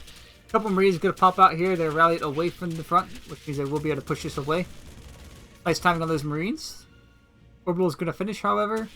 See if he lifts it up or sends anything down here to kill this. As he is going to dance these Zerglings on around here and pull them on out.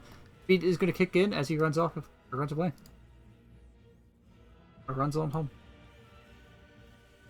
So, take a quick look here at the dark side. The dark side is going for that stem drop timing of, 16 greens, those two medevacs. We've been seeing this all night. It is a very standard Terran build. It is the bread and butter of Terran players. Currently, it is not designed to kill off anybody. It is designed to put pressure and get Terran ahead and slow down Zerg. So Zerg does actually wind up expanding towards that awkward base in the corner.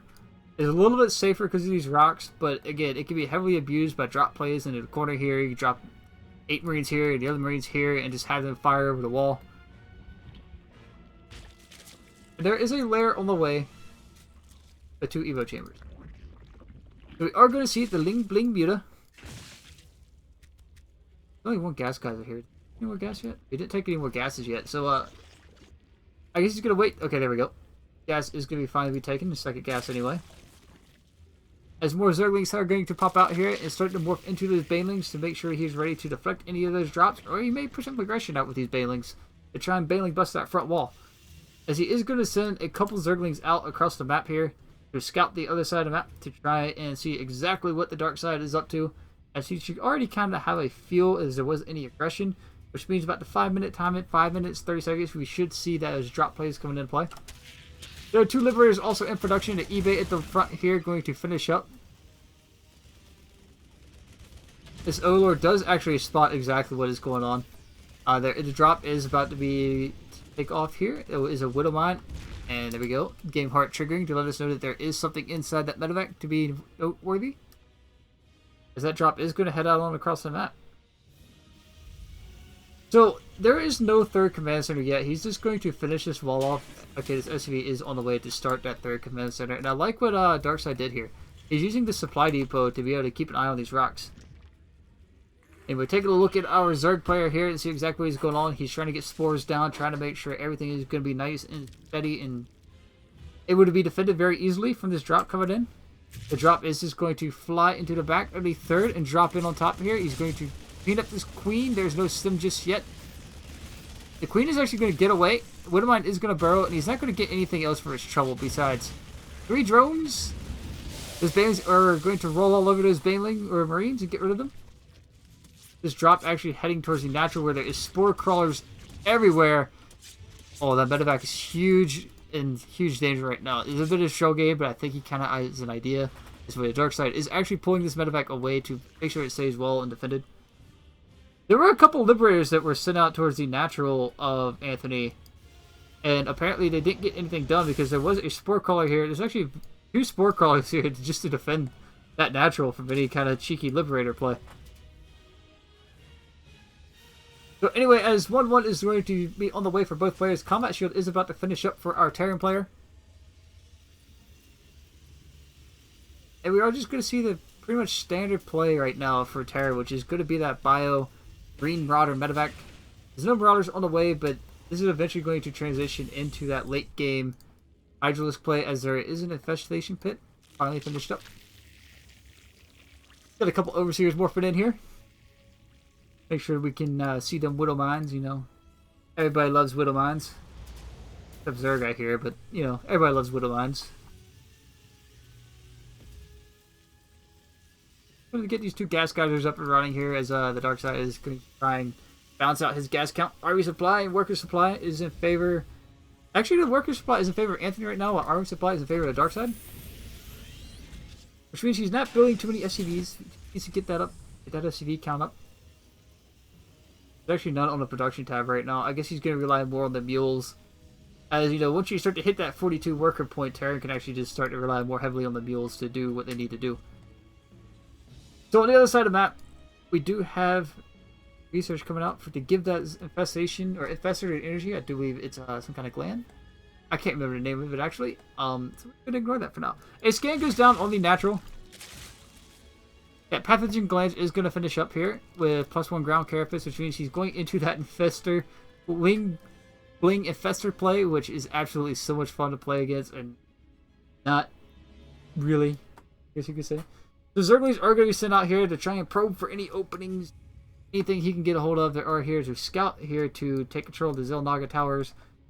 Honestly, nobody really making use of those towers. Pretty good for vision. Here. They are out here to scout out for any kind of drops, as Darkside is going to send out some Marines here. Going to clean up these few Zerglings.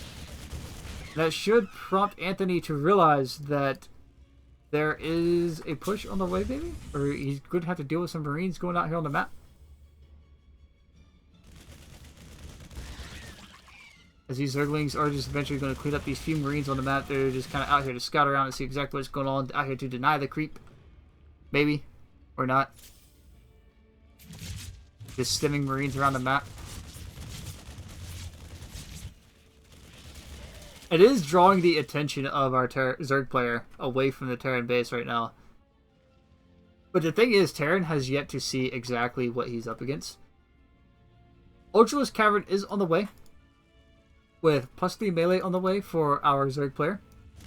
And this is where things are going to get rather crazy, because Terran doesn't really have anything here besides the mines and a few liberators to deal with Ultralisk. As once we know the chitinous plating, once it is done, is going to be a huge deal. I don't know if Darkside realizes that's a fake Marine.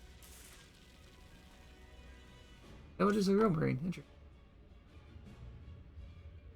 Anyway, this is this entire army. Looking nice. Alright, so there is a drop on the way. It's going to head around the back, by the looks of it, towards the third base. fourth base of our Zerg player, it is going to have to fly across creep, which is kind of a big, hey, I'm here. Anyway, these Marines are going to get picked off by these Zerglings. Zerglings opening up the map a little bit. He wants to be able to swarm on top of these Terran units as soon as the infestors get what they want. The drop over here is going to get cleaned up by some Banelings, which is actually pretty good because that does cause some Banelings to have to be used up on a few Marines. There's no Burrow play yet. I'm a little curious as to why he didn't pick up Burrow, because all as we know, Burrowed infestors can use everything. They can use their fungal growth. They can use their infested Marines. They can even take control of units while underground. As chitinous plating is about to finish, this is where things are going to get very difficult for our Terran player, because Terran has Widow Mines. That's about all he has right now is Widow Mines to deal with this. He has a few Liberators in the mix, but there are no Widow Mines. That's it, is Widow Mines. As he should realize now that he is just going to have to go on home with his tail between his legs and say, well, damn, I am on nothing but Marines versus Ultras.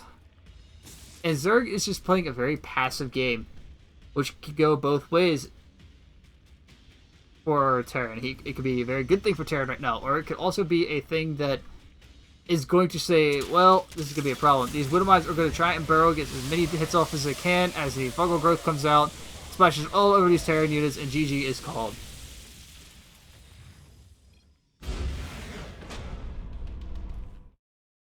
And that is going to prompt Insight Gaming's Master Player to come out, making this series 4-3, and putting Insight Gaming on elimination point. So let's see what happens in terms of who will play for Insight Gaming, and we'll see from there. GG's the dark side, though.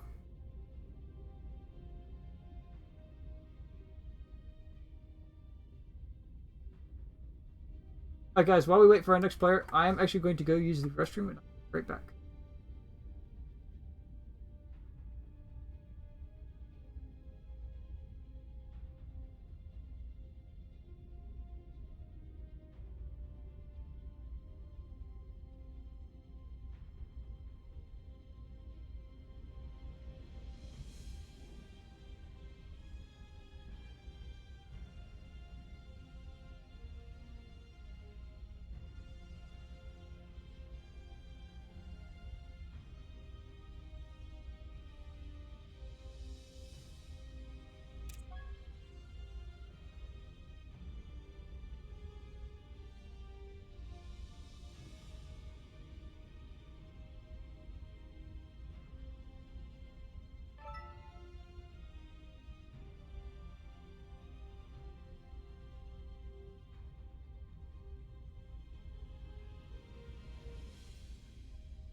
Alright guys, we are actually waiting on Anthony to come back.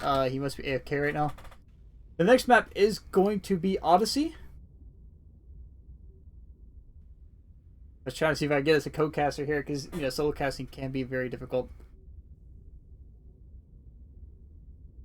So when we get our game up and running, it will be Insight Gaming's Masters player Say No to Stim against Anthony. Stim win by default. I'm sorry. Anyway, so when we get up and running here, we will be good to go. So stay stick with us. We will be back.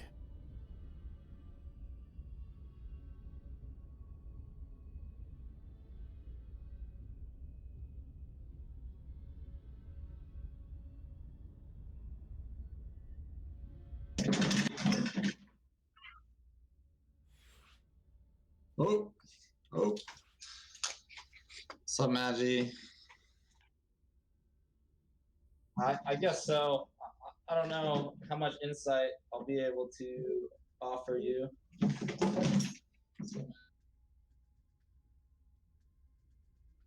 I guess so. I don't know how much insight. I don't know. Does Genesis want to? Is he?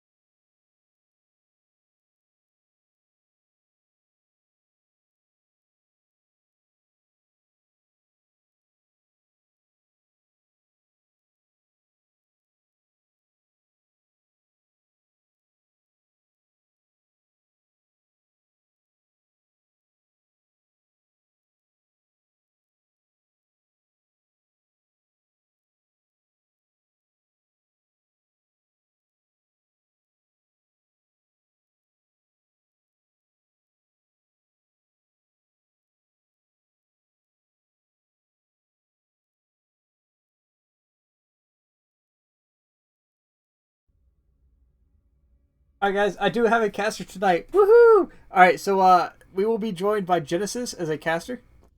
How's it going, From guys? Insight Gaming.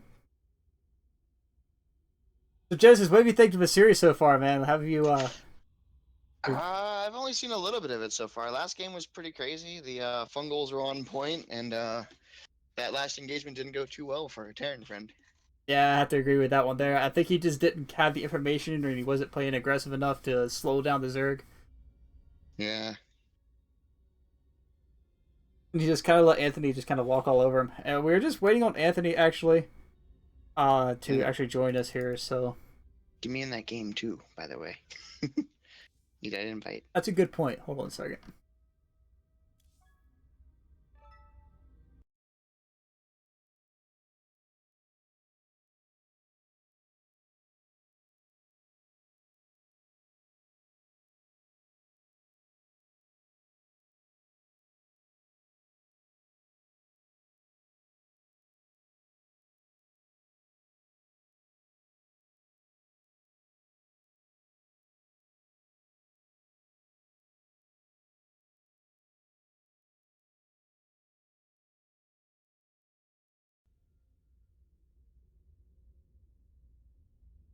I'm here, but everywhere.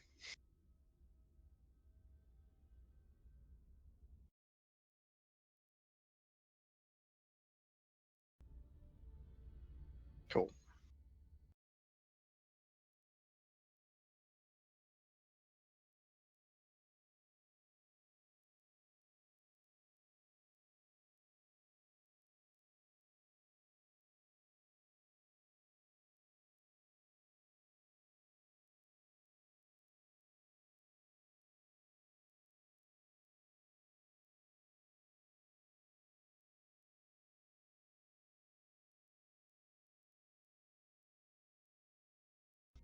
Alright guys, the next match is going to be a Masters versus our Diamond friend Anthony here.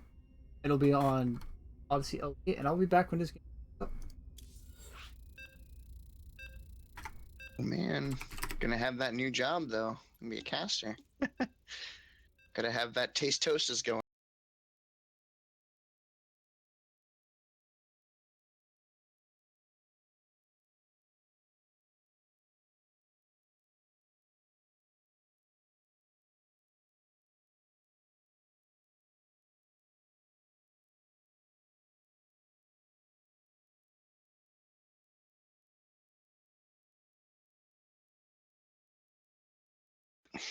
Alright guys, we are here on Odyssey LE. The map pool has reset, as we are all aware, or very much aware. Get that transition over. Alright, and spawning into the bottom right hand corner is our Zerg friend with the purple Zerg pieces from GnR. It is Anthony. And spawning into the top left hand corner of Odyssey LE is the yellow Protoss pieces from Inside Gaming. It is the Masters player, Say No to Stim.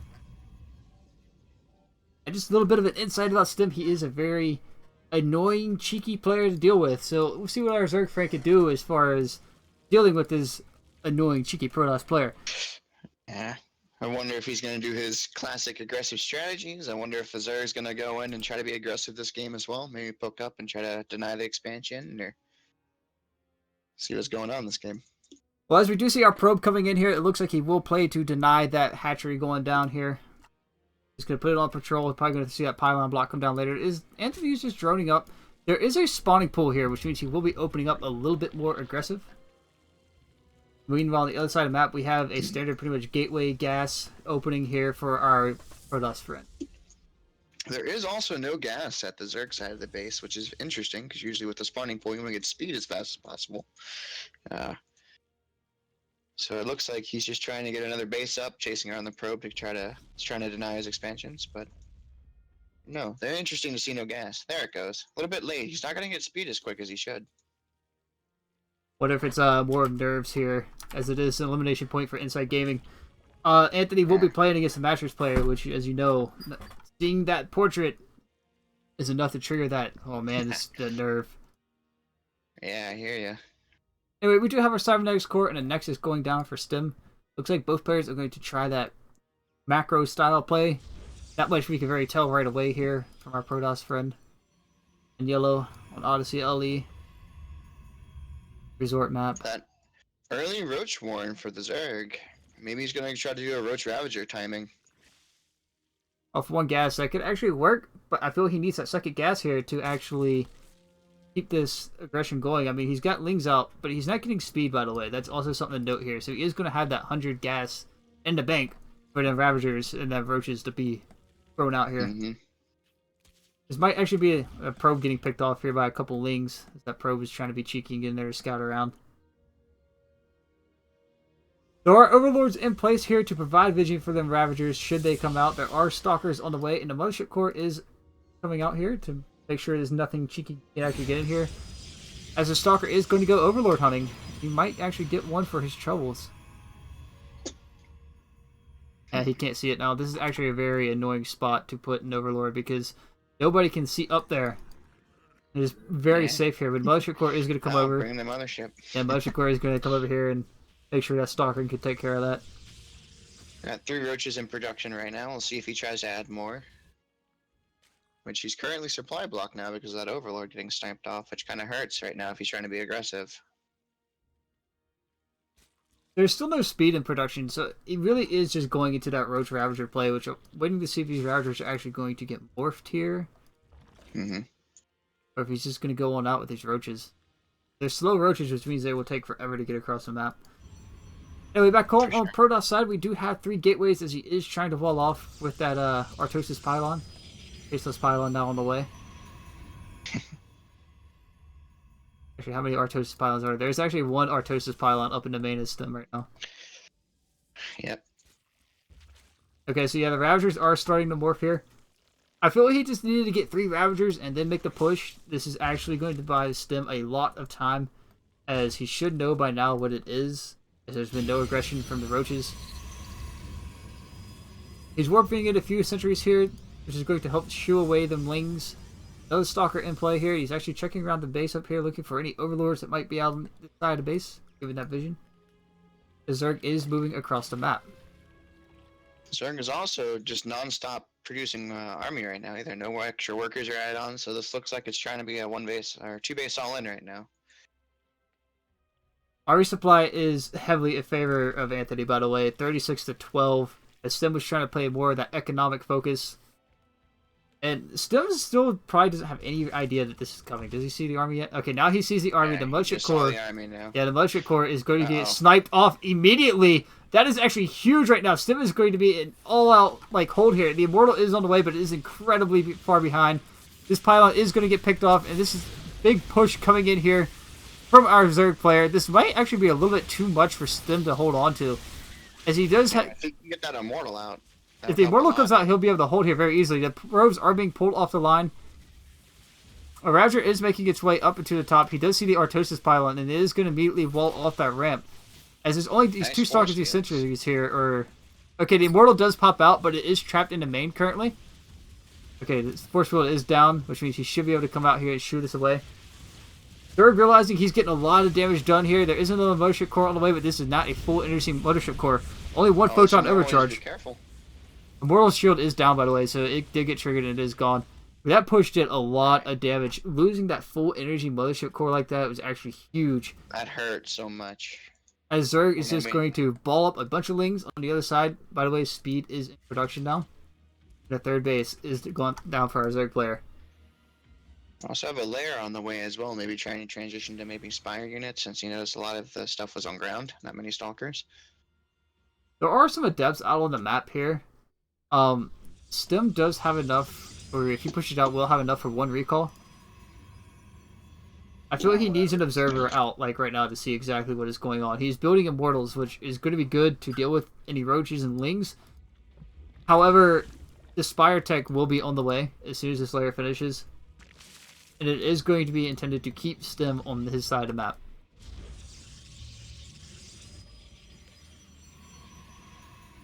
Also, keep in mind that our Zerg friend here does know that there is no third base in play for Stim.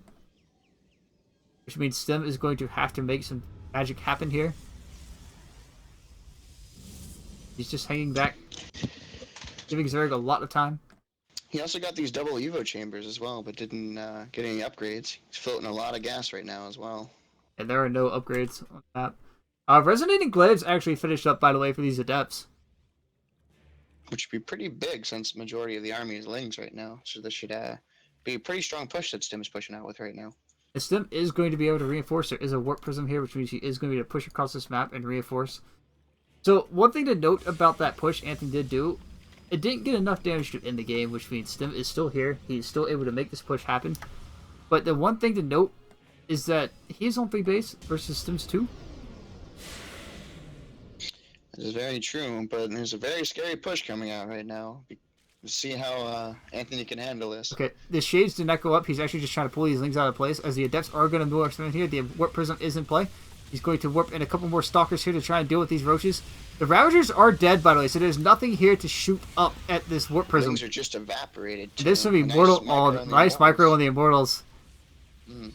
As Stim is just going to push all forward, and that might actually do it. He's going to get in here in between these 2 bases, or in between the 3 bases, which means the rally points are going to get all messed up now, and there are no Ravagers on the way. Okay, 5 Ravagers have just been morphed. So that's about the only thing here to knock down this Warp Prism or this Mothership Core, but Stim is in a very good place. He's killed off the natural. There about to be 4 more Roaches about to pop out right here. He can easily pick them off. He's just going to move down here, actually. Walk by. Yeah, the awkward walk by as he moves down here. He's just going to kill off this 3rd base. Stim's just going to push in on top of this and warp in once again. More Adepts. But he needs to be careful. That Warp Prism is very exposed right now. But it looks like the Ravagers are not going to get the vial they need. And GG will be called by Anthony. Good game, Stim. Well played, Stim. Well played. Right. Looks like we have our Masters versus Masters next, right? Indeed. Alright, so we are going to move into a tied series of 4-4. This is the final. This is winner take all at this point. As it will be Masters versus Masters.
Alright, there we go. Got everything set. Alright.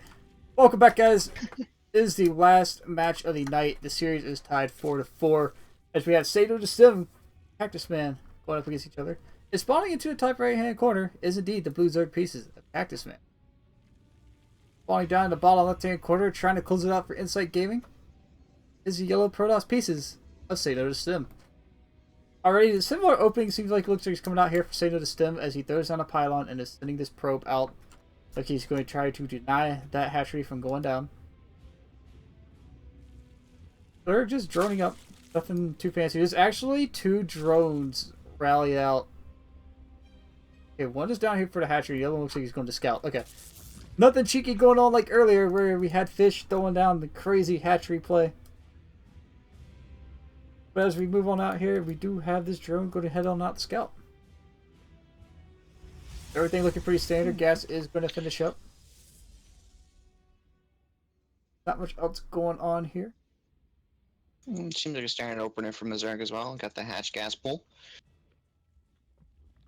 Seems like a relatively standard game so far. Nothing too crazy going on. As of yet. Yeah. Is drone going to come on up in here and say hi and say, yeah, I'm here? Maybe steal the gas? We could see a gas steal go down here. I don't think he will, though. I think he's going to yeah, he's just going to keep it here. He's trying to bait it out. He's trying to bait out the second gas by the looks of it. Cybernetic core is on the way for STEM, however. Means we will see them adepts, them fellowship cores, and the stalkers once more. Only 2 overlords on the way across the map, by the way. Probe chased out the drone. Drone looks like he's going back home. Yeah, drone will go on home. Going to get back to drilling on these minerals. I mean, eating these minerals. Digging. Digging. What does the drone say? You know. So both players being pretty standard about everything right now. We had the Stalker coming out to hunt down the Overlord's warp gate on the way. He's actually chrono boosting out that Stalker first. Something I don't really see too many Protoss players do. They usually chrono boost that warp gate. Get that warp gate a little bit faster. Fellowship core is on the way out. Means nothing should be getting in here. Go ahead, Genesis. Both queens popped. You got metabolic boost this time instead of holding out on the Roach Warren. He seems like he's drawing up really hard. Maybe quit seeing the third here relatively soon. Got this drone over here, and there goes down the third. Third hatch is on the way, which means we do see that 3 hatch opening. Also has another queen in the way in the main base as well. Maybe starting to push out that creep spread. I'm surprised he's not actually building that down low, but I understand how that is. As when you're building units, it generally goes from the top first of the list, which means that main hatchery is on top of the list, which means that's where that second queen will pop out. He's actually going to connect the bases here, which is pretty cool. Both players still being very economic base here. Stim is actually going to wall off the low ground with his robotics facility. 2 gateways. There's only 1 pylon here. That's actually kind of worrisome, to be honest. Yeah. Oh, So there this goes down the Overlord? Roach Warren. The Roach Warren down. Not seeing a Twilight Council out of Stim yet, which is interesting. Usually you want to throw that down right when you throw down either your robotics or your Stargate. Get that tech moving, but...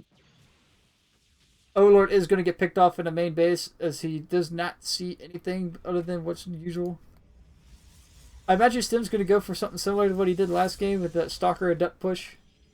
Bring the Warp Prisoner and just micro them mortals all day long.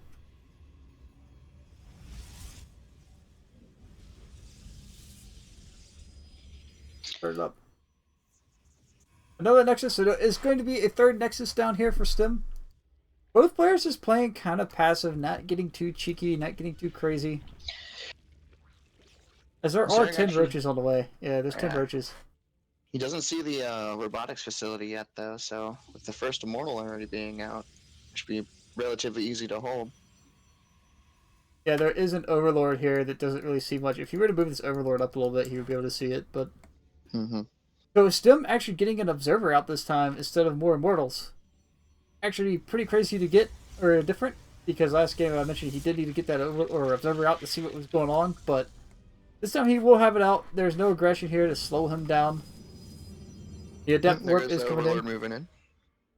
And we do have a Stargate coming out, by the way, for Stim. Oh. Overlord is going to see exactly what he's up against. Oh, and he did burn a photon overcharge for 1 Zergling, by the way. Oh, yeah, that's bad. Especially with the Roach Ravagers Zerglings that he has over here. Pretty big army if he decided to move out. Stamp that pylon. Be pretty bad. That Artosis pylon, indeed. Powering these 3 buildings. Be interesting to see what he gets out of the Stargate. Is it Oracle, maybe Void Ray? Oh, Fleet Beacon. Maybe he's rushing for carriers. I do believe we're going to see carriers here. Genesis, there will be carriers. Or maybe he's going Tempest. I don't know, but it is going to get very exciting as we are going to see some Sky Toss play probably coming into play late game. And that's still no Twilight Council. Keep note of that. So there's not going to be any charge lots with this. It's just going to be not going to be any Blink Stalkers or Resonating Blades. It is legit probably just going to be straight air. And against Roach Ravager and Ling, well, air should dominate everything as long as these Ravagers don't get the connection they need. Another 2 Stargates on the way. He's really going to crank out those carriers there. Triple Stargate production. But alright, so what are we going to see coming out here first? Stargate. It is a carrier indeed. So, as we know, once when these carriers do start to come out, by the time Zerg needs to make something happen before this does hit. Otherwise, mass amounts of carriers is like 4 or 5, and they will just rip apart any kind of Zerg army that you have there. Zerg is being way too passive right now. I feel he just, with this army, he should be able to go out of this map right now and just start doing so much damage to Stim, it wouldn't have even been funny. Instead, we're coming up to that 7-minute mark. Carriers on the way. We have a 3-base Protoss against a 3-base Zerg. And Zerg is not ahead on base count. What's interesting to note is that his third, he also built 2 spines. As we know, are completely useless against air. And the only thing he has out for anti-air is Queens, Spores, and a few Ravagers. There's actually a macro hatch going down in the main. And Zerg is just posturing on his side of the map, making sure nothing can get in here. As he should realize he needs to move out of the map because it's just, there's no army here for Stim on the map. Everything's back home. The first carrier is about to pop out. He's pumping out 2, 3 carriers at a time. There's also no +1 air anyway, but on top of that, there is a Twilight Council coming down. Forge is on the way, which means he will probably be getting into them charge lots. He did see a lot of Zerglings, which means charge lots and Adepts would do very well against this army. Alright, sorry about that, Magic. I had to step out for a little bit. No problem at all. Alright, let's see. Oh man, the triple carrier production already has 1 out. The Zerg's still just sitting back with his Zergling Ravagers. Did he get a 4th base? He did. He's expanding again, so this Zerg is playing way macro base, and he has no idea what he's actually up against. In about a minute and a half or so, Stim's just going to move out on this map. There's nothing here to stop him.